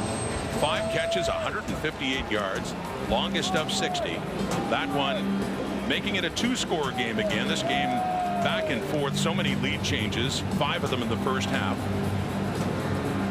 There have been lots of offensive touchdowns. There's been a defensive touchdown with an Ottawa pick-6. There has been a special teams touchdown with a Javon Leake punt return. TD here in this second half. 40-31, 71 points on the board.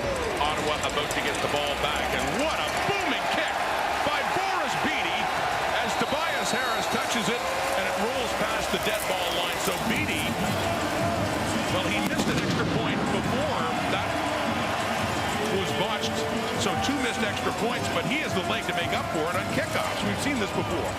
Yeah, Boris Beatty kicking that ball like he was mad at it. A little bit of a wind at his back, but we all know the powerful leg of Boris Boom Boom Beatty. You normally wouldn't note the difference made on kickoff stats, but Beatty is 5 yards ahead of anybody else in the league, and the Argos have enjoyed the best field position on average than any team in the league, and there is a bit of a correlation there given how far back. Just the field position game. They do start from their 40 after that Rouge scored by Beatty, which you don't see often on a kickoff. Wynton McManus. Devontae Williams carry. Late third quarter, a crazy game. The Argos still managing to lead now and up by 10. The last play is anticipated here. So Dustin Crum and Ottawa's offense. And remember, this is a team that, even if they're down in the fourth quarter, which they often are, always make it interesting. Their last 4 games all going right down to the wire. That one is caught at the 45. Justin Hardy. And that is 3-quarter time. Tight at the half. Now a 10-point game. Javon Leake, a big return. Crum coming back. Bennett touchdown. Tavares Daniels, his third of the night. I think you're probably okay if you took the over. We get 72 on the board. Through 45 minutes, Dwayne. And the Argos, yes, they lead by 10, but given the way this is going, you just get the feeling 41 may not be enough. Yeah, it's been a fun one to watch. Certainly these two teams just finding different ways to score, quite frankly, throughout. So fourth quarter should be fantastic. Well, as mentioned, all 3 phases of the game, we have seen touchdowns in it. And for Ryan Dinwiddie and Chad Kelly, no complaints about the offense. They've certainly racked up a lot of yardage in this one and scored quickly, too. And that touchdown that they got late in the first half after the penalty denied them of a chance earlier and led to a pick 6 ultimately. It was something I'm sure Dinwiddie is pleased with, the way that offense did react in the adversity. 3rd and 4. So fourth quarter starts with Richie Leone punting again, and this time pushing Javon Leake back to his 10. A 54-yard punt, and look who comes in. It is Ty Cranston to take down Leake. The special teams tackle by Cranston in his 5th year out of the University of Ottawa to push the Argos a little bit further back this time. The team that enjoys the best field position to start drives in the CFL are hemmed deep to start this one in the fourth quarter. Well, the timing there is big because Ottawa ran that 2nd down play where they were stopped, but that was the last play of the 3rd quarter, which put them in a position of being able to punt with the win. You saw Javon Leake had to back up to catch that one as Richie Leone, again, another strong-legged punter, was able to boom that one to help his team in terms of field position. But if they're punting that at the end of the 3rd quarter, it's a completely different field position. Chad Kelly and the Argos, 10-point lead to start the fourth quarter. Coming in with a record of 6-1. Faking to Ouellette. Kelly with lots of time as he completes that one across the 20. David Ungerer has the catch. And he gets up across the 25 and a first down for Toronto, buying himself some space as well. Canadian content continuing to contribute to the Toronto Argonauts offense. Ungerer, Brissett getting the 3 Canadians starting in that receiving core for them today. Chad Kelly has thrown for 346 yards. 17 of 23, 4 touchdown passes. 352, excuse me, adding that yardage. He had over 300 passing in Montreal and again in Hamilton the next week.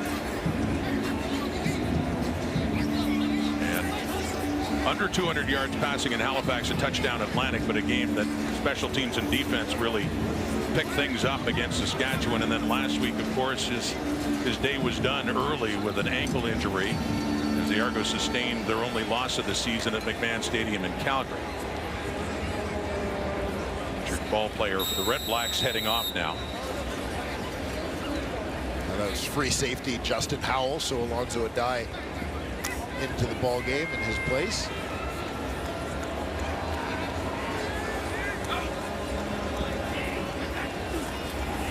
First and 10 at the 26. It's Ouellette driving across the 30.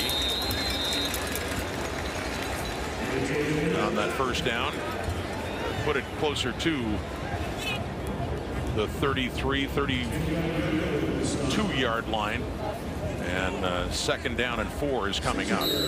Call it a gain of 6 for Ouellette. Yeah, decent chunk there for letting the Argos on first down, giving them some options in terms of their second down play call.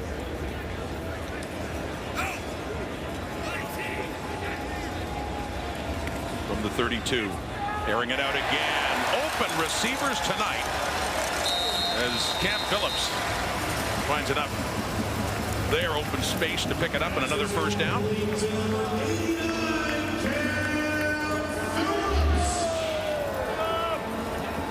And the offensive line provides Kelly time to go to work. You see Phillips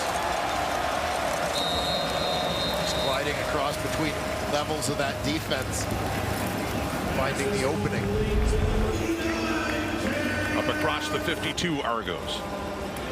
Quickly moving upfield, but not that time. Losing yardage as A.J. Oled had it. Douglas Coleman coming in along with Lorenzo Malden. Douglas Coleman has been fantastic defensively for Ottawa through the first half of this 2023 season. Got off the mark quickly at their blitz package, piling up a few sacks in the first couple of weeks this season, but contributing a defensive touchdown last week. 2nd and 14 after the loss by Oled. Kelly escapes the heat again, and he gets up to midfield. So still 3rd down coming up, but Kelly has not been sacked. The quarterback who's been sacked the fewest times in the CFL, and that doesn't change tonight. Just 7 times he's been sacked coming into this game.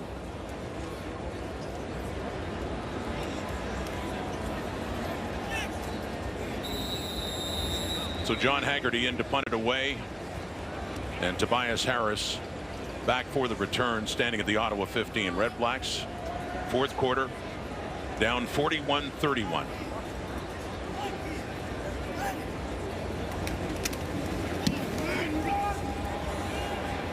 Haggerty punting it left.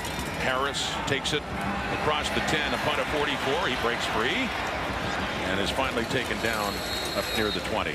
Well, this week the CFL mourned the passing of one of the greatest kickers in league history, Zenon Andrusishin. The Big Z spent 12 seasons in the league, most of them with the Argos. 2-time All-Star punter and kicker. Among other things, had a 108-yard punt for Toronto against Edmonton in 1977, a record that still stands today. His memory is being honored today at BMO Field. Zenon Andrusishin died last week at the age of 76. That's the way it's gone in recent weeks, including a couple of comeback victories over Winnipeg and Calgary. Plus 30-point differential in the 4th quarter and overtime this season for Ottawa. So remember John Hufnagel's speech before the 08 Grey Cup for Calgary? We got him right where we want him. I don't know if Bob would think that way, but hey, they're down 10.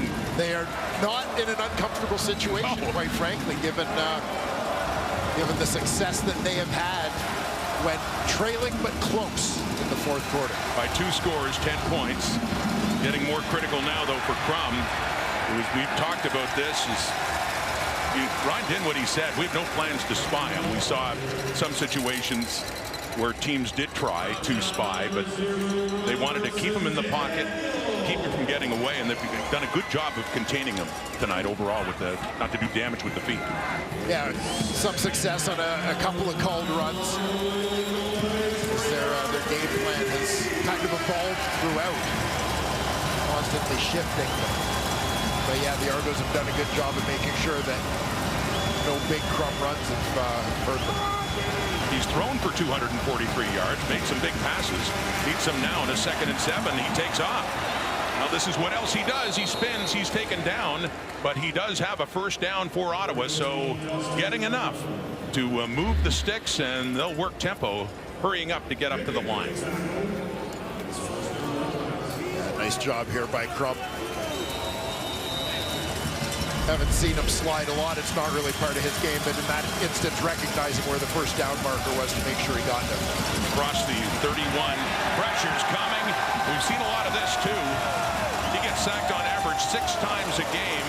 And that's big Sean Oakman in there to finish off Crum, and that is sack number 4 for the Argos on the night. So Saskatchewan got to him 6 times last week. And Crum has been sacked more than any other quarterback in the CFL. Watch Florida Rimolade. When you hear people talk about that bend or bending the edge of the pass rush, yeah, that was it. Dipping that shoulder. Not allowing himself to be pushed wide, just shortening the line to the quarterback. 2nd and 19 after that loss. And we have a challenge coming up here from Bob Dice.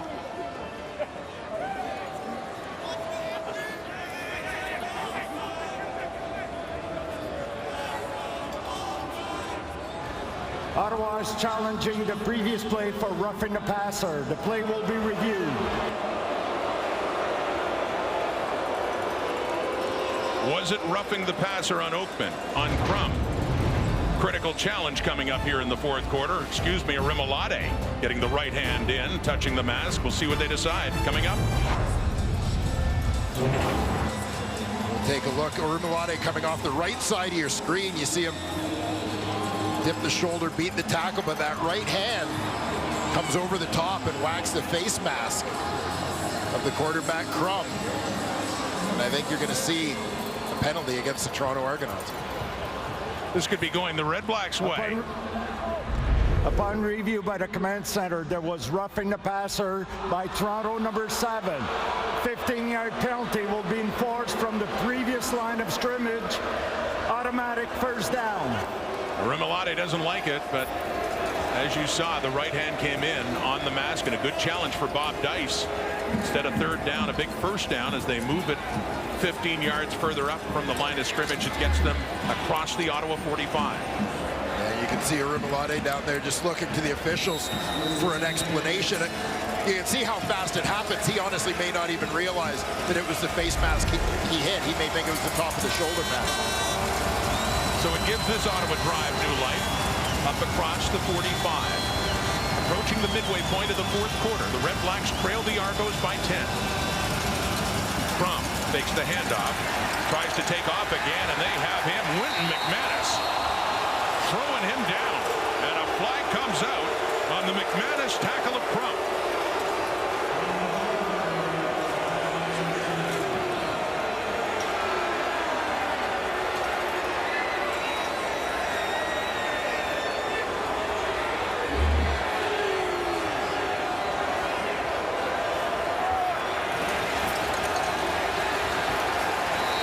Bit at the end, twisting him around. What do you think? Well, not sure if it was that or if they felt that right hand in his initial grab might have been in the horse collar area. Unnecessary roughness. Toronto number 48 for a horse collar. 15-yard penalty. To your point, the horse collar tackle by Winton McManus and 2 plays on Dustin Crum leads to 30 yards and penalties against the Argos, and suddenly the Red Blacks have the ball on the Toronto 48. 8:16 to go in the 4th quarter.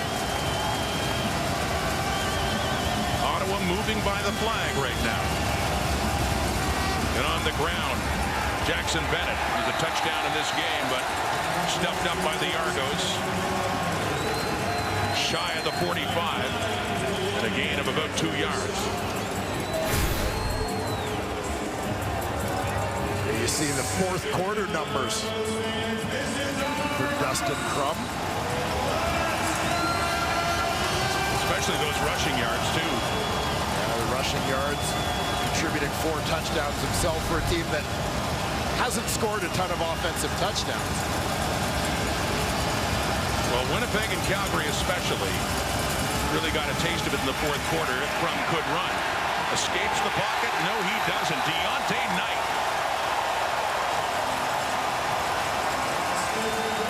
In his 2nd year at a Western, comes up with a big sack to force Ottawa into a 3rd down. Knight in the middle of that defense. Former Metris Trophy winner, is the nation's top lineman in university football. Fights his way through, gets just enough. The Ottawa quarterback to trip him up. Father Dwayne Knight, of course, was a terrific linebacker with Ottawa in the 90s.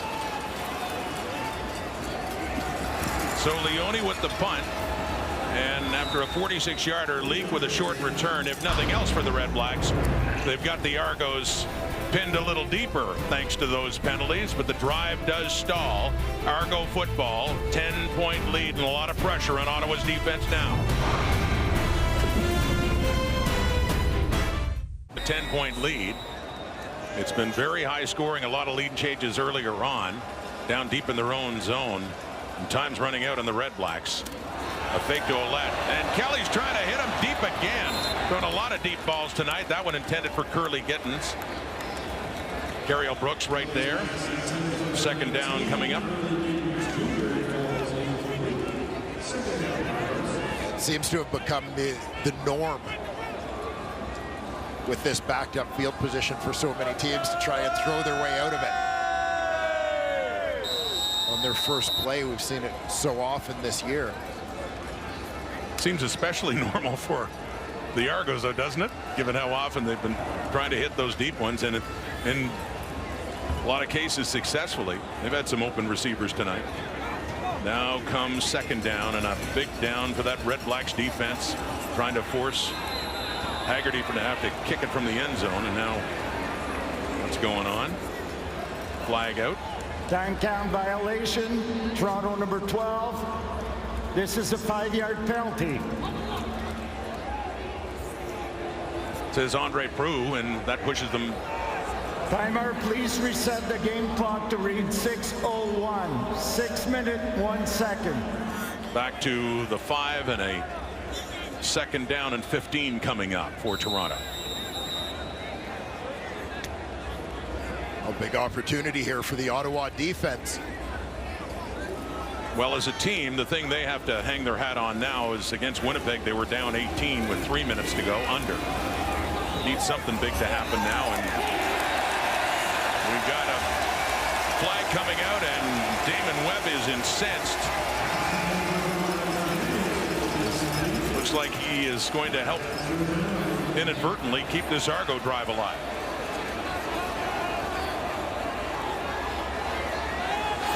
Was matched up on that play with Tavares Daniels.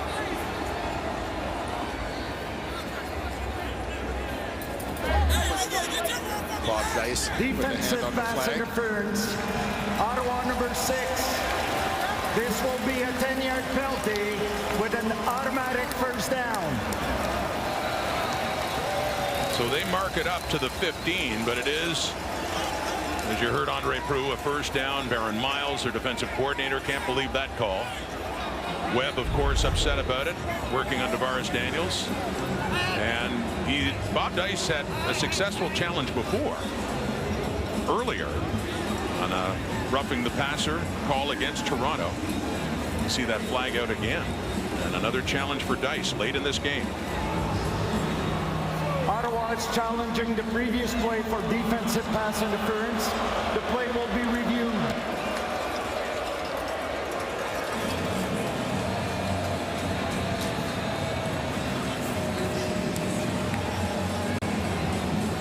We'll take a closer look here at the play, and you can see that there was some contact and a bit of a grab. After review by the command center, the ruling on the field stands. First down, Toronto. The only argument I could see from an Ottawa point of view is if they felt that where the ball was thrown, if it wasn't going to be catchable, but just taking a shot. Review, the ruling on the field stands. First down, Toronto. So it stands as pass interference against Damon Webb as the Argos get a new set of downs up to the 15. Charge a timeout. Just under 6 minutes to go in the fourth quarter. Mentioned those lead changes at the start. The Red Blacks had a 10-0 lead for a couple of touchdowns from Kelly to Daniels, put them in front. Ottawa came back and forth they went in a close first half. Handing off to Ouellette here in the first down. A.J. Ouellette. And a good carry up across the 20, and a second and short is coming up here for Toronto.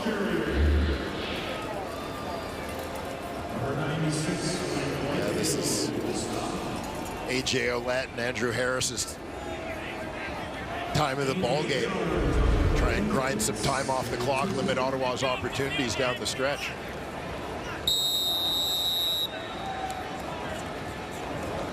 Andrew Harris, 5th all-time in rushing, and at this stage of his career taking a back seat now to A.J. Ouellette, but one of the great running backs in the history of the Canadian Football League. Ouellette, lots of business tonight, and he keeps it going. Business is good for 34 in that carry up across the 40 as they grind it out. Kill the clock. Under 5 minutes and a first down Toronto. Ouellette fighting his way to a big first down there for the Argos.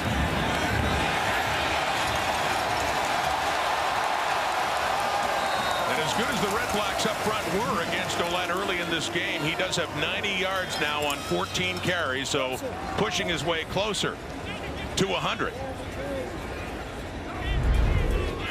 Now that'll earn him a break. Harris now in the backfield. Over to Umbro.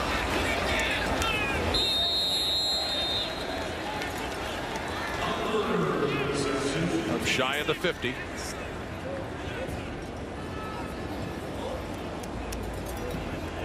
A.J. Ouellette taking a well-earned break on the sidelines. Really started to make a name for himself last year after Andrew Harris got hurt mid-season. And Harris did come back for the playoffs, and then that was a great 1-2 running punch for them the rest of the way on the way to winning the Grey Cup. Harris used sparingly in this game and stays in. Flag comes out. Kelly gets rid of it. It is caught inside the Ottawa 40 by Phillips, but it looks like it'll be coming back. Holding Toronto number 62, 10-yard penalty. Still second down. The left guard Ryan Hunter called on that hold. It's 3:18 to go now as the Argos look to hang on and improve to 7-1. Yeah, Hunter at left guard, the man whose flags, you can see he got his hand on the back. His rusher may have been some other holds along that that Argo offensive line as Kelly got on the move there.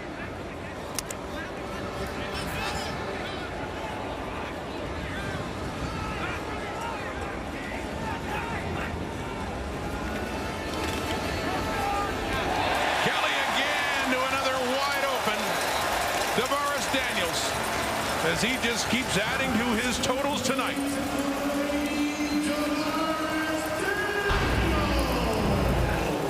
As the 3-minute warning comes out, so many stories. This might be the biggest one. Kelly to Daniels. The Argos, Alouettes, Red Blacks. Another big East Division meeting before the Lions and Riders wrap it up week 11. Here on TSN. Argos trying to wrap this one up. Entertaining game, but Toronto taking some control now, and the flag comes out.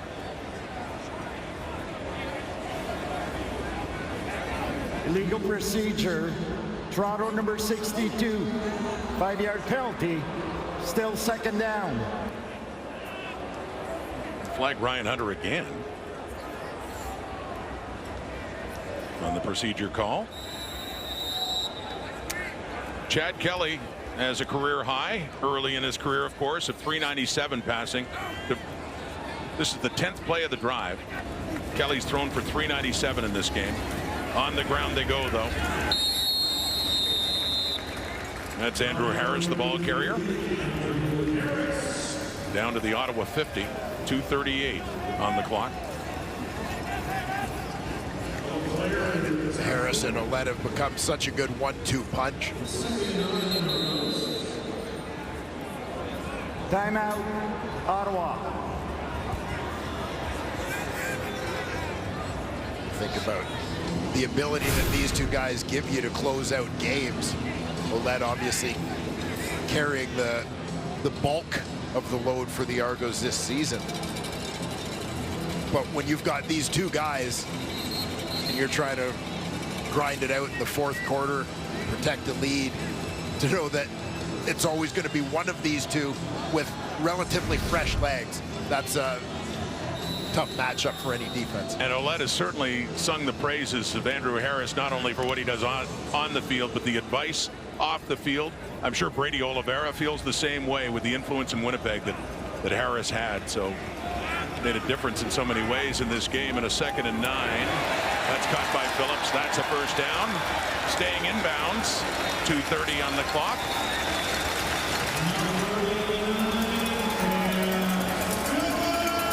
Phillips is not Daniels-like, but 4 catches for 95 yards and a longest of 48 coming into this. Well, football is such a situational game that you have to appreciate the awareness of Cam Phillips in this situation, where in a lot of instances, you know, you're ducking the shoulder trying to get to the sidelines. If you get pushed out, and so be it. But for Cam Phillips to stick a foot in the dirt and make sure he gets north-south before he gets too close to that sideline. And gets up to 100. So 2 receivers for the Argos breaking the century mark. Daniels with 180. And Chad Kelly at 417 passing. But running here is Toronto, getting it down to 2 minutes to go. Andrew Harris again. We looked at the sched for week 11 and you saw Ottawa is hosting Montreal. The Argos aren't playing. They have their 3rd bye. And you talked about this, the way the sched turned out for Toronto to have 3 byes, including week 1. Didn't play until week 2 when they beat Hamilton. But all 3 of their byes in the first half of the season. It's going to be a long, tiring stretch for them down the way. Well, potentially. Of course, right now, looking strong in the East Division. Still a lot of football to be played, but if the Argos are able to get first in the East again, they would get a bye then. But getting a little bit ahead right now. Andrew Harris carrying it again. And Montreal winning over Saskatchewan to go to 5-3. So no doubt the Argos taking note of that. And big one for the Alouettes and the Red Blacks next week at TD Place in Ottawa. Yeah, the way things shape up behind Toronto right now, all of those intra-divisional games, East versus East, will mean that much more. Pretty massive. Down to the 20, just inside, and a 1st and 10. Kelly keeps it. He had the bad ankle last week that prevented him from playing on early in the 2nd quarter as Cameron Dukes took over, and haven't seen Kelly run much in this game tonight, but it does seem just fine. Look at the numbers he's put up. 1:17 on the clock. A pretty effective drive here from the Toronto Argonauts. Effectively putting it away, regardless of any more points on the board. The first half made it look like 41 might not be safe, but it's starting to look safe now, under a minute to go.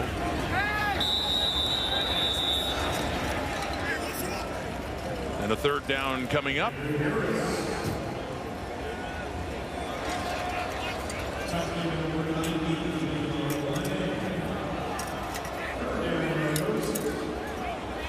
On comes Boris Beatty.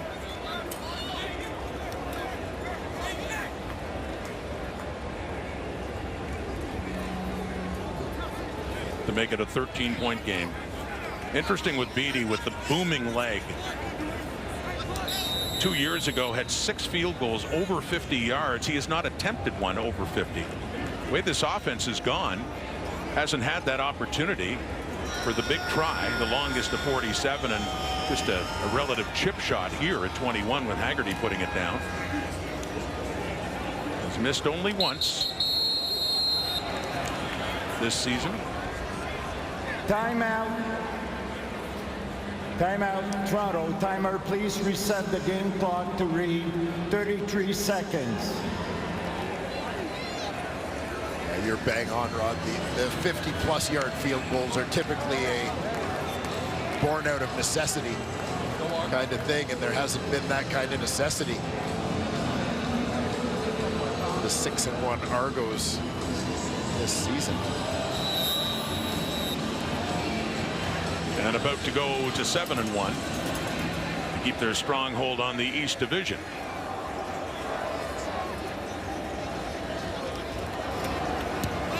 Beatty makes it 44-31. Little skirmish going on afterwards as tempers start to flare. Let's go down.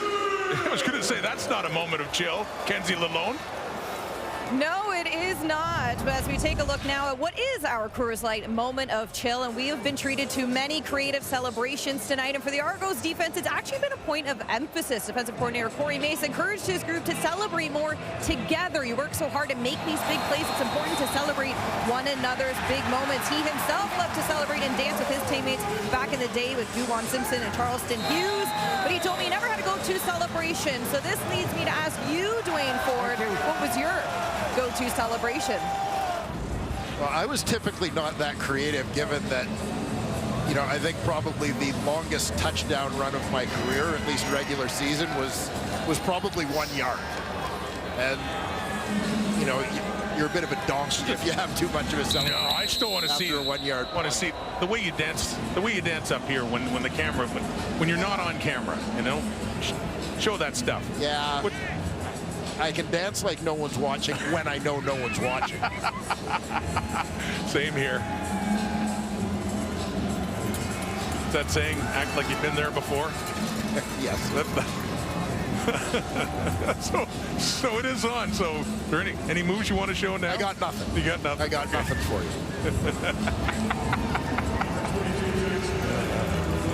I would like to have seen that. Even if I turn my back and then just look at the monitor, maybe? No? Yeah.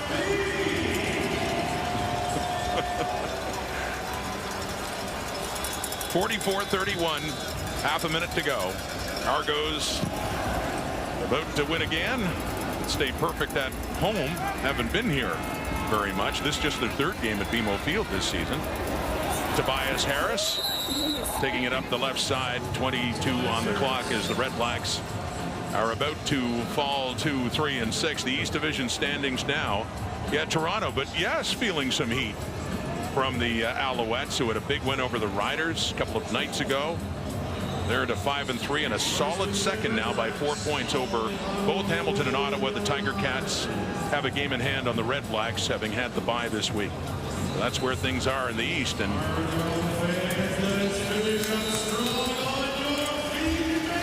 Argos, who have finished first in the East Division in back-to-back years in 21, knocked off by Hamilton in the East Final here, and then last year beat Montreal to get to the Grey Cup, and then they did win it.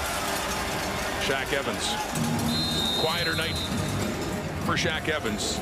Recently back, just his third game as a member of the Ottawa Red Blacks, starting the season with an injury. As finishing touches of this game, see, there will be no dramatic comeback by the Red Blacks this time around, as that falls incomplete. 9 seconds to go. Dustin Crum. It wasn't the running, but it was encouraging in the first half, especially with the passing. He threw for 250, 20 of 24. So not his best, but 3 touchdowns and no picks. You just didn't see the running of Crum that we had seen earlier on.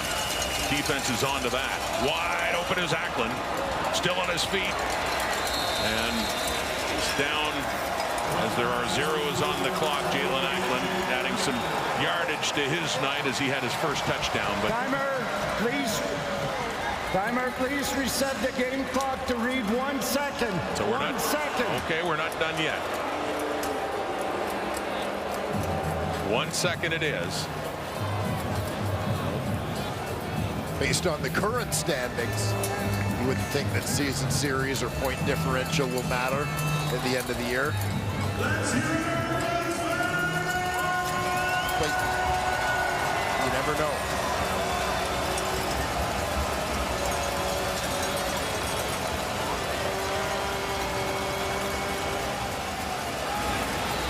It was mostly Argos in the second half, and it ends with the 5th sack of Dustin Crum. Wood McManus coming in. Ottawa number 23. That penalty's declined. This is the game. Says Andre Proulx and Ryan Dinwiddie and his Toronto Argonauts, and really an exciting back and forth affair in the first half. Take charge in the second. AJ Ouellette, among many stories, Tavares Daniels, the biggest one with Chad Kelly and how they combined. An explosive first half especially. But for Crum and the Red Blacks falling to 3-6. Yeah, and the Toronto Argonauts, again, particularly with Chad Kelly under center. I mean, I'm not convinced that he was 100% tonight physically, but he sure showed up in a couple of moments of adversity for the Toronto Argonauts after giving up a pick six. Penalty that completely turned a drive around, turned the score around in the first half of this game, but they kept responding to anything that went wrong. And, you know, great sign of a winning team for them. And for the Ottawa REDBLACKS, yeah, a tough loss, but a hard-fought game against a very good football team.